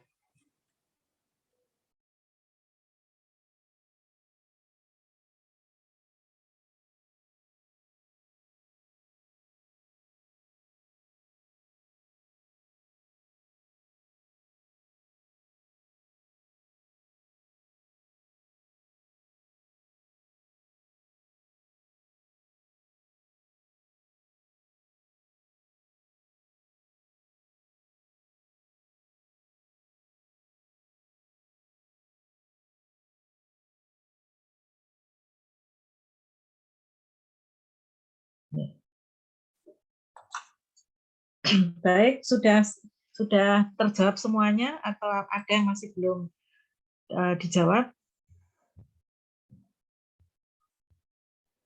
Sampun terjawab semuanya, Prof. Sekarang bagian saya. Nggih. Oh iya, saya keluar sebentar, tadi ada yang datang. Baik, terima kasih ya untuk Mbak Nabila dan yang sudah presentasi hari ini. Untuk yang kritik yang pertama, saran saya yang menulis tentang bunuh diri, tadi sudah dikritik oleh Mbak Nabila tentang judulnya. Judul itu nggak boleh bagaimana ya. Jadi judul itu tidak ada kata pertanyaan. Bisa kata pertanyaan, tapi itu bukan karya ilmiah, karya-karya populer atau ya yang ringan-ringan ya, tulisan ringan itu bisa. Tapi kalau yang untuk di kalangan ilmiah itu harus resmi gitu.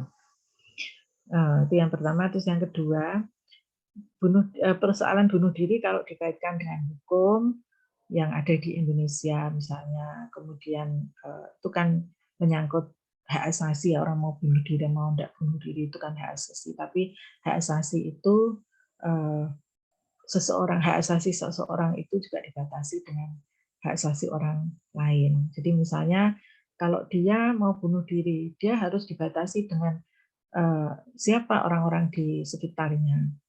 Ya, misalnya orang tua juga punya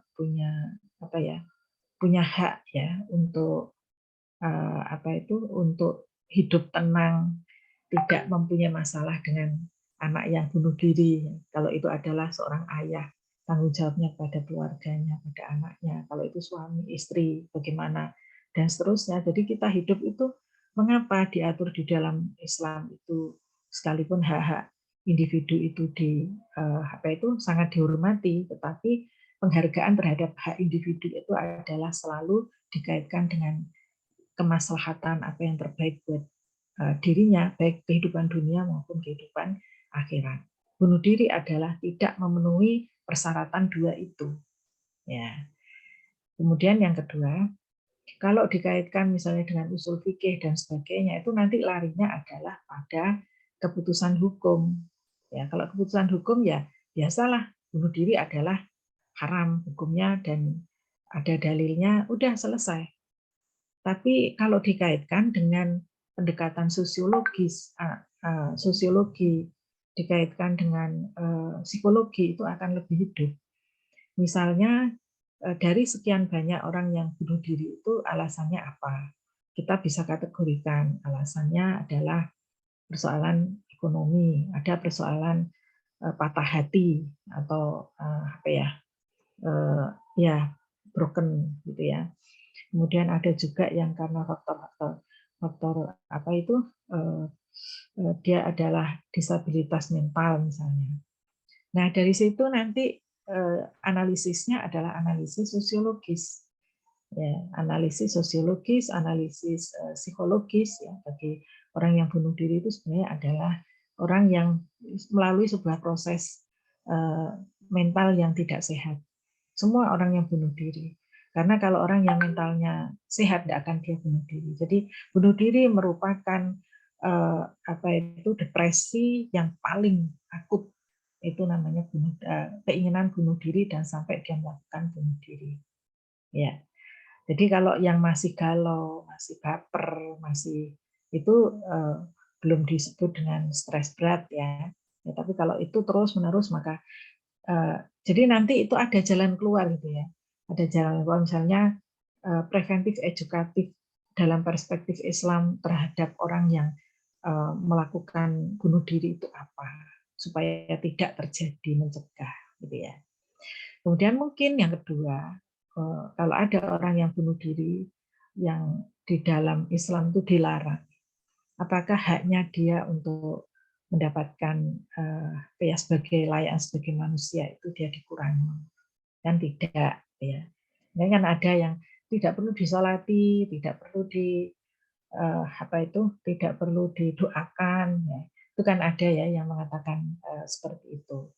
Nah, ini bisa diperdebatkan lagi gitu itu ya.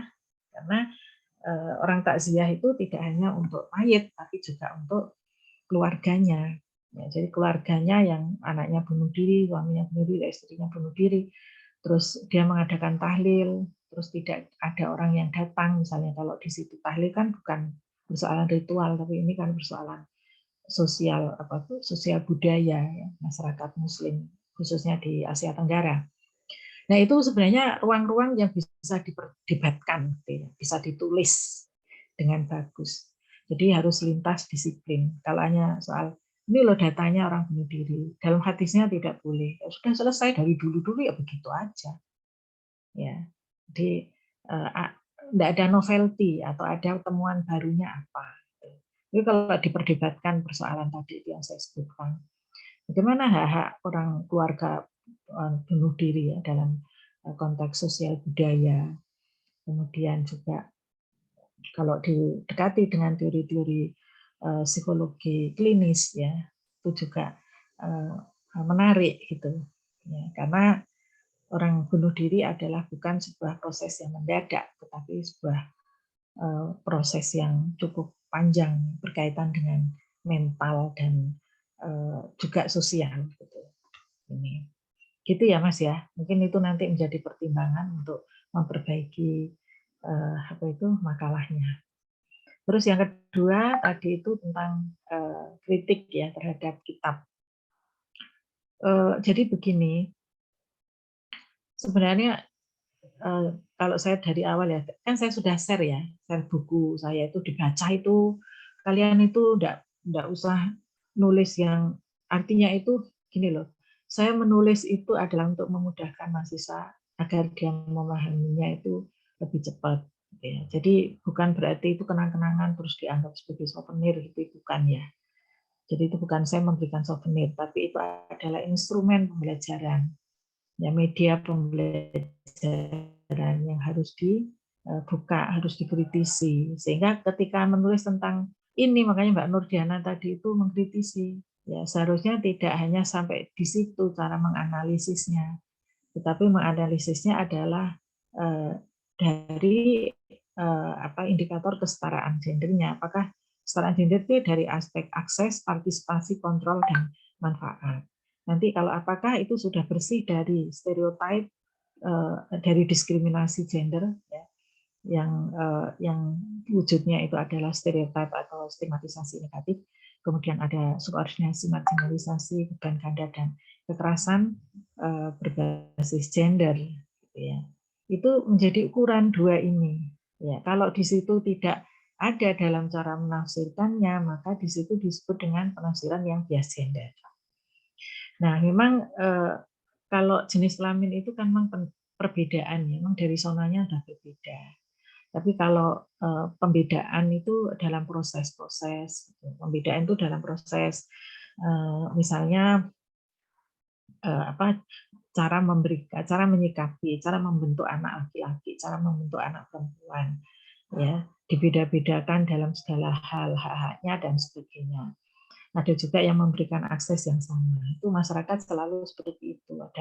Ada variasi-variasi terkait dengan cara mengkonstruk laki-laki, mengkonstruk perempuan.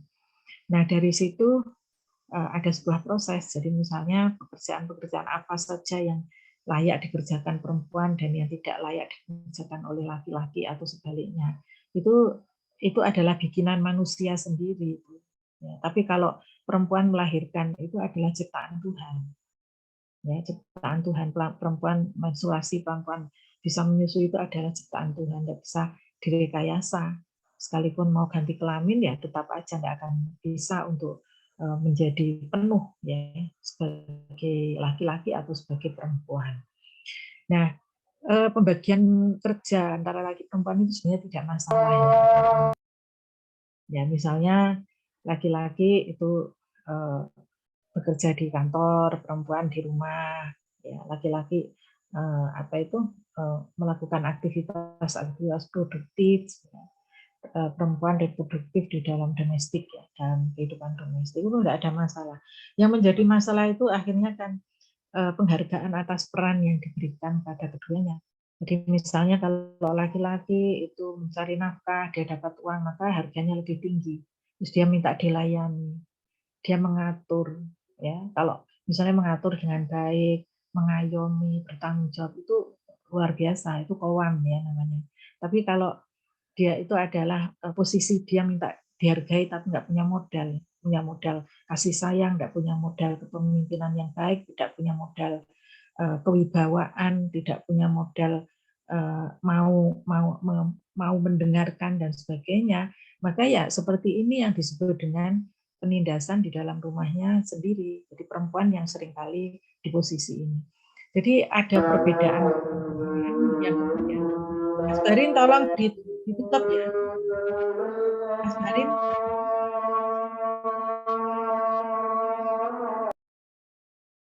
Ya. Kalau mau sholat ya nggak apa-apa kamu meninggalkan ruangan ini, tapi jangan kamu masukkan suara yang lain. Ya, adzan ya bagus lah, tapi kalau lagi belajar majelis ilmu seperti ini, kita dengarkan sendiri aja, jangan orang lain suruh dengarkan. Di sini saya juga dengar kok, tapi jauh. Oke. Ya, ini yang ngaco kayak begini jadi lupa saya. Nah, jadi peran yang dibedakan dan dengan nilai peran itu sendiri ini yang menyebabkan ada semacam koordinat dan subordinat. Seolah-olah laki-laki itu lebih unggul daripada perempuan. Ini realitas, bukan salah sampean jadi laki-laki atau salah kita perempuan sebagai perempuan, bukan. Tapi ini adalah benar-benar sebuah realitas kehidupan, konstruksi sosial yang bisa diubah. Ya, bisa diubah. Misalnya, perempuan tidak bisa nyetir pada zaman dulu, sekarang perempuan bisa nyetir. Perempuan tidak bisa menjadi pilot, sekarang perempuan bisa. Itu kan konstruksi sosial. Kalau diajari ya mesti bisa. Dulu perempuan-perempuan ya, seperti ibu saya bisa naik sepeda pancal, naik sepeda motor apalagi. Ya, tapi sekarang itu mak-mak kemana-mana, dia bisa bawa mobil, bisa melakukan aktivitas-aktivitas yang lebih luas lagi. Itu karena apa? Karena konstruksi sosialnya sudah berubah. Artinya itu sudah berubah gitu loh. Nah ini, perubahan-perubahan semacam ini ada orang yang merasa risih, tidak mau. Ya, sehingga masih mengatakan bahwa siapa yang menjadi pemimpin? Yang menjadi pemimpin harus laki-laki. Bukan begitu, kalau di dalam Islam itu yang menjadi pemimpin ya yang mampu. Ya, yang mampu, kecuali pemimpin jadi imam sholat di masjid, ya, kemudian khotib dan sebagainya, itu ya silakan aja, itu 5 menit, 10 menit sampai setengah jam selesai. Tapi kayak saya ngurusi masjid, saya kan penasihatnya Dewan Masjid Indonesia, penasihat saya perempuan, saya bisa ngatur orang-orang itu, kiai-kiai yang ada di masjid-masjid, yang ada di DMI, saya bisa ngatur, saya bisa kasih saran, saya bisa bikinkan program-program dan sebagainya. Dan itu lebih panjang waktunya. Mengapa mereka yang sebagai penguasa di setiap pusat kegiatan keagamaan ritual itu bisa manut dengan perempuan? Ya karena perempuannya sudah dikasih akses, sudah dikonstruk, kayak saya sudah dikonstruk. Gitu. Jadi kemarin pertemuan DMI itu saya sendiri perempuannya dengan ada 2 orang pengurus ya bagian ibu-ibu lah ya. Jadi saya kan penasihat di situ. Jadi saya ngatur ya pengambilan keputusan dan sebagainya itu ya sering saya dijadikan sebagai pertimbangan gitu. Ya, jadi enggak usah merebut yang di imaman masjid itu ngapain, itu hubungannya dengan pribadi gitu ya. Tapi kalau ngurus orang banyak di luar masjid yang berkaitan dengan jamaah itu luar biasa banyaknya. Makanya ada juga orang-orang yang merebut posisi untuk menjadi imam masjid. Kalau saya enggak, ngatur aja imam-imam itu. Kalau kita punya ilmunya ya mesti dia akan ya, ngikut kita gitu. Nah, kita punya konsep yang bagus yang bisa memberikan maslahah ya pasti mereka akan mau gitu. Nah kayak begitu mbak-mbak yang ini masih muda-muda yang cewek-cewek itu ya. Jadi tidak hanya itu, kemudian di dalam kehidupan rumah tangga. Dalam kehidupan rumah tangga tadi disinggung kesalingan kayak mubadalah gitu ya. Saling menghormati, saling menyayangi dan sebagainya. Dasarnya punya komitmen muasyarah bil ma'ruf, adalah musawah. ya, dan toleransi satu sama lain dan seterusnya, saling memberdayakan, itu adalah prinsip-prinsip yang harus ditepati. Kalau suami istri itu adalah punya kualitas, maka dia akan mudah mengatasi problem dalam keluarga, karena keluarga itu tidak selamanya mulus gitu ya. Mesti ada apa yang harus diselesaikan, ada apa lagi yang harus, kalau ada orang sakit, ada informasi yang nggak benar, ada orang yang memfitnah, ada pokoknya macam-macam lah namanya orang kehidupan dalam keluarga. Tapi kalau semuanya itu memiliki pengetahuan cukup, pendidikannya cukup, ya tentu akan berbeda cara mengatasinya, gitu, mengatasi problem-problem itu menjadi kecil. Karena apa? Karena masalah yang dihadapi itu lebih kecil dari kapasitas keilmuan dan wawasan yang dimiliki oleh SDM-nya itu.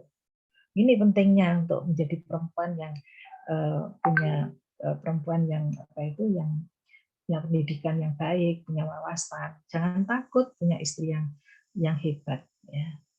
Kadang-kadang kan suami-suami itu takut. Di era sekarang ini justru laki-laki itu tidak mengejar yang cantik. Cantik itu ngentekno bondo, Mas. Misalnya rodok gak ayu titik harus bingung, yang nyari glowing segala macam. Kalau saya mau glowing, duit saya sendiri, karena saya dari awal sudah bisa nyari uang, gitu ya. Jadi tidak membebani suami. Karena apa? Karena saya punya skill, saya punya wawasan, saya punya pendidikan yang cukup, saya bisa punya uang, saya mau glowing, mau nggak glowing, gitu terserah saya, gitu ya. Nah gitu, jadi tidak membebani. Jadi sekarang itu trennya malah cari yang punya skill, yang wawasannya luas, yang pinter, ya. Soal kurang cantik atau apa itu kan bisa, karena inner beauty itu jauh lebih, orang sekarang melihat itu bukan kecantikan, tapi lebih pada inner beauty. Ya, jadi kadang-kadang ada orang nggak cantik, tapi dia itu kayak apa ya, kayak punya aura gitu ya. Itu karena apa? Karena memang dia SDM-nya bagus. SDM-nya bagus, nggak cantik-cantik amat, tapi SDM-nya bagus, ya auranya jadi bagus. Coba kalau cantik tapi dia nggak pinter ya, bodoh misalnya, ya diajak ngomong aja nggak nyambung, nyebelin gitu ya. Nah, ini makanya semua perempuan harus diposisikan setara. Itu tujuannya adalah bukan untuk menyakiti siapapun, tapi untuk kemaslahatan, untuk membangun peradaban, sama-sama menjadi khalifah Allah di muka bumi, sama-sama diberi hak hidup, punya hak asasi. Nah, gitu. Nah, cara pandang seperti ini nanti digunakan untuk membedah kitab itu. Apakah kitab itu kontennya sudah mengarah kepada yang saya sebutkan tadi? Kalau belum mengarah ke sana, berarti ada beberapa kritik yang harus disampaikan. Kalau tidak jeli, ya semuanya dianggapnya sudah setara, dan begitu. Ya, soal perempuan itu apakah yang disebut dengan kesetaraan gender itu mesti dia bekerja di luar rumah? Oh, enggak harus begitu. Mak-mak sekarang itu dia pakai daster aja dia sudah bisa cari uang. Karena apa? Karena sudah ada alat komunikasi digital, ya kan?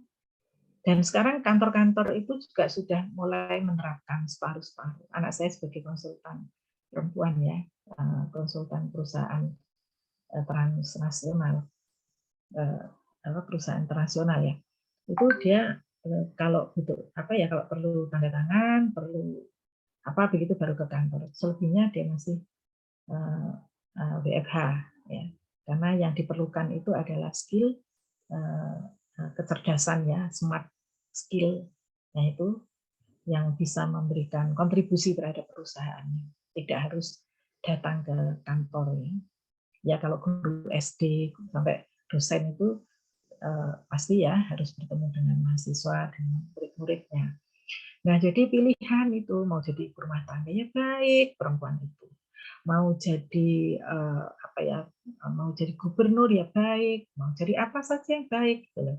Ya sama halnya dengan dalam kehidupan keluarga itu.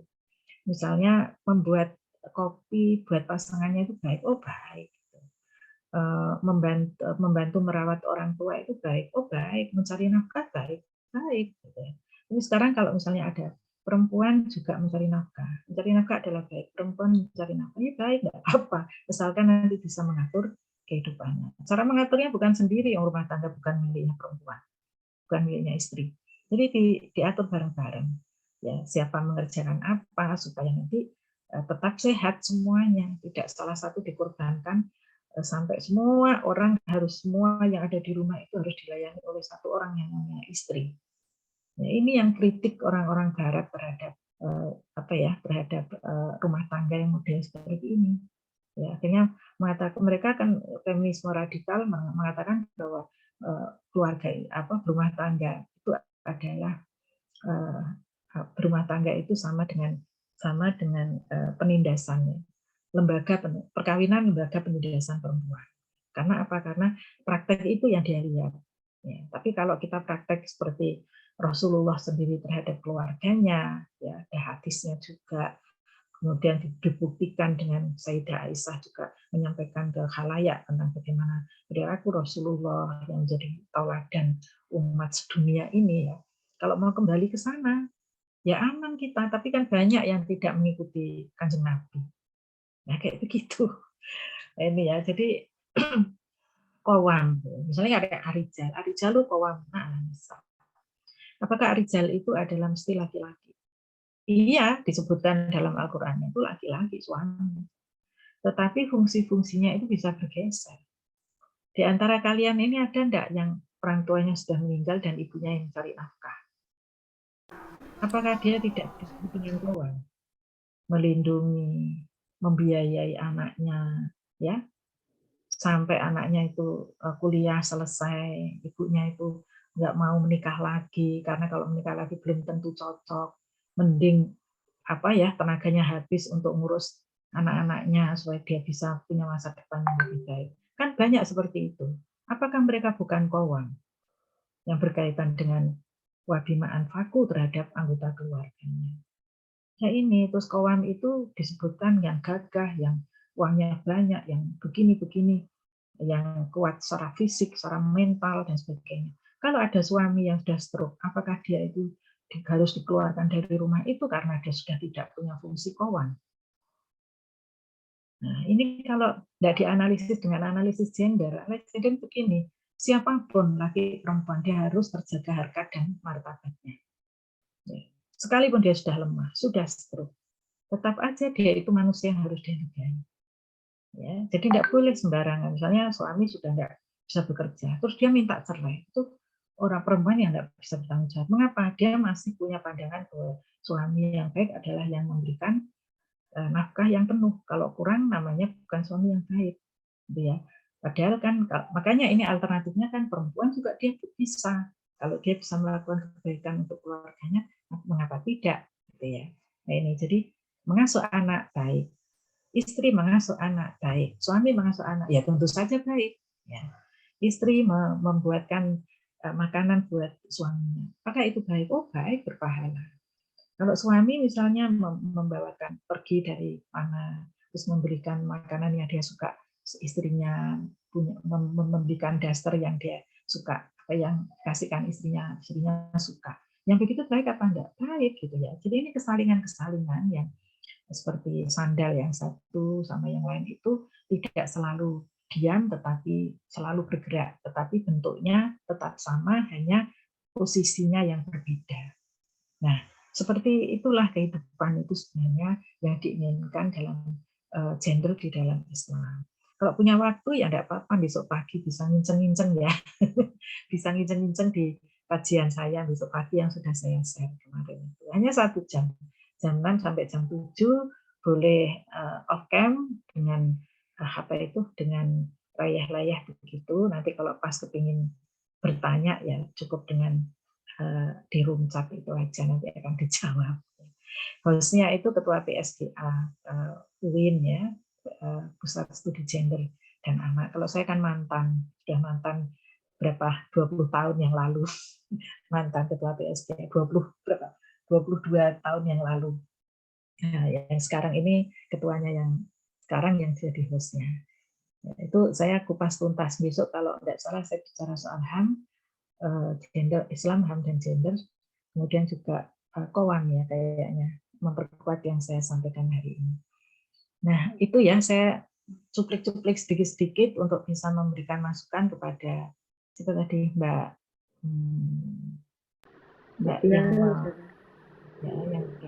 yang presentasi tadi itu, supaya dilihat kembali buku saya, terus juga dilihat indikator-indikator kesetaraan gender itu seperti apa untuk bisa dijadikan sebagai alat analisis. Saya kira itu ya, sudah kelewat 8 menit. Kita insya Allah kita akan kembali lagi pada hari Kamis seperti biasa. Mohon maaf, saya selalu tidak menyenangkan karena seringkali membuat jadwal seenak saya. Ya, terima kasih banyak semuanya. Selamat menunaikan ibadah puasa dan diterima amal ibadah kita dan bisa menguatkan ketakwaan kita. Amin. Sehat terus Baik, Ustazah. kita akhiri dengan doa alhamdulillah. Alhamdulillahirabbil alamin. Assalamualaikum warahmatullahi wabarakatuh. Waalaikumsalam warahmatullahi wabarakatuh. Sehat terus Ustazah, sehat terus. Ya, terima kasih. Nanti ditunggu lagu keduanya sebentar lagi. Iya Ustazah, insyaallah.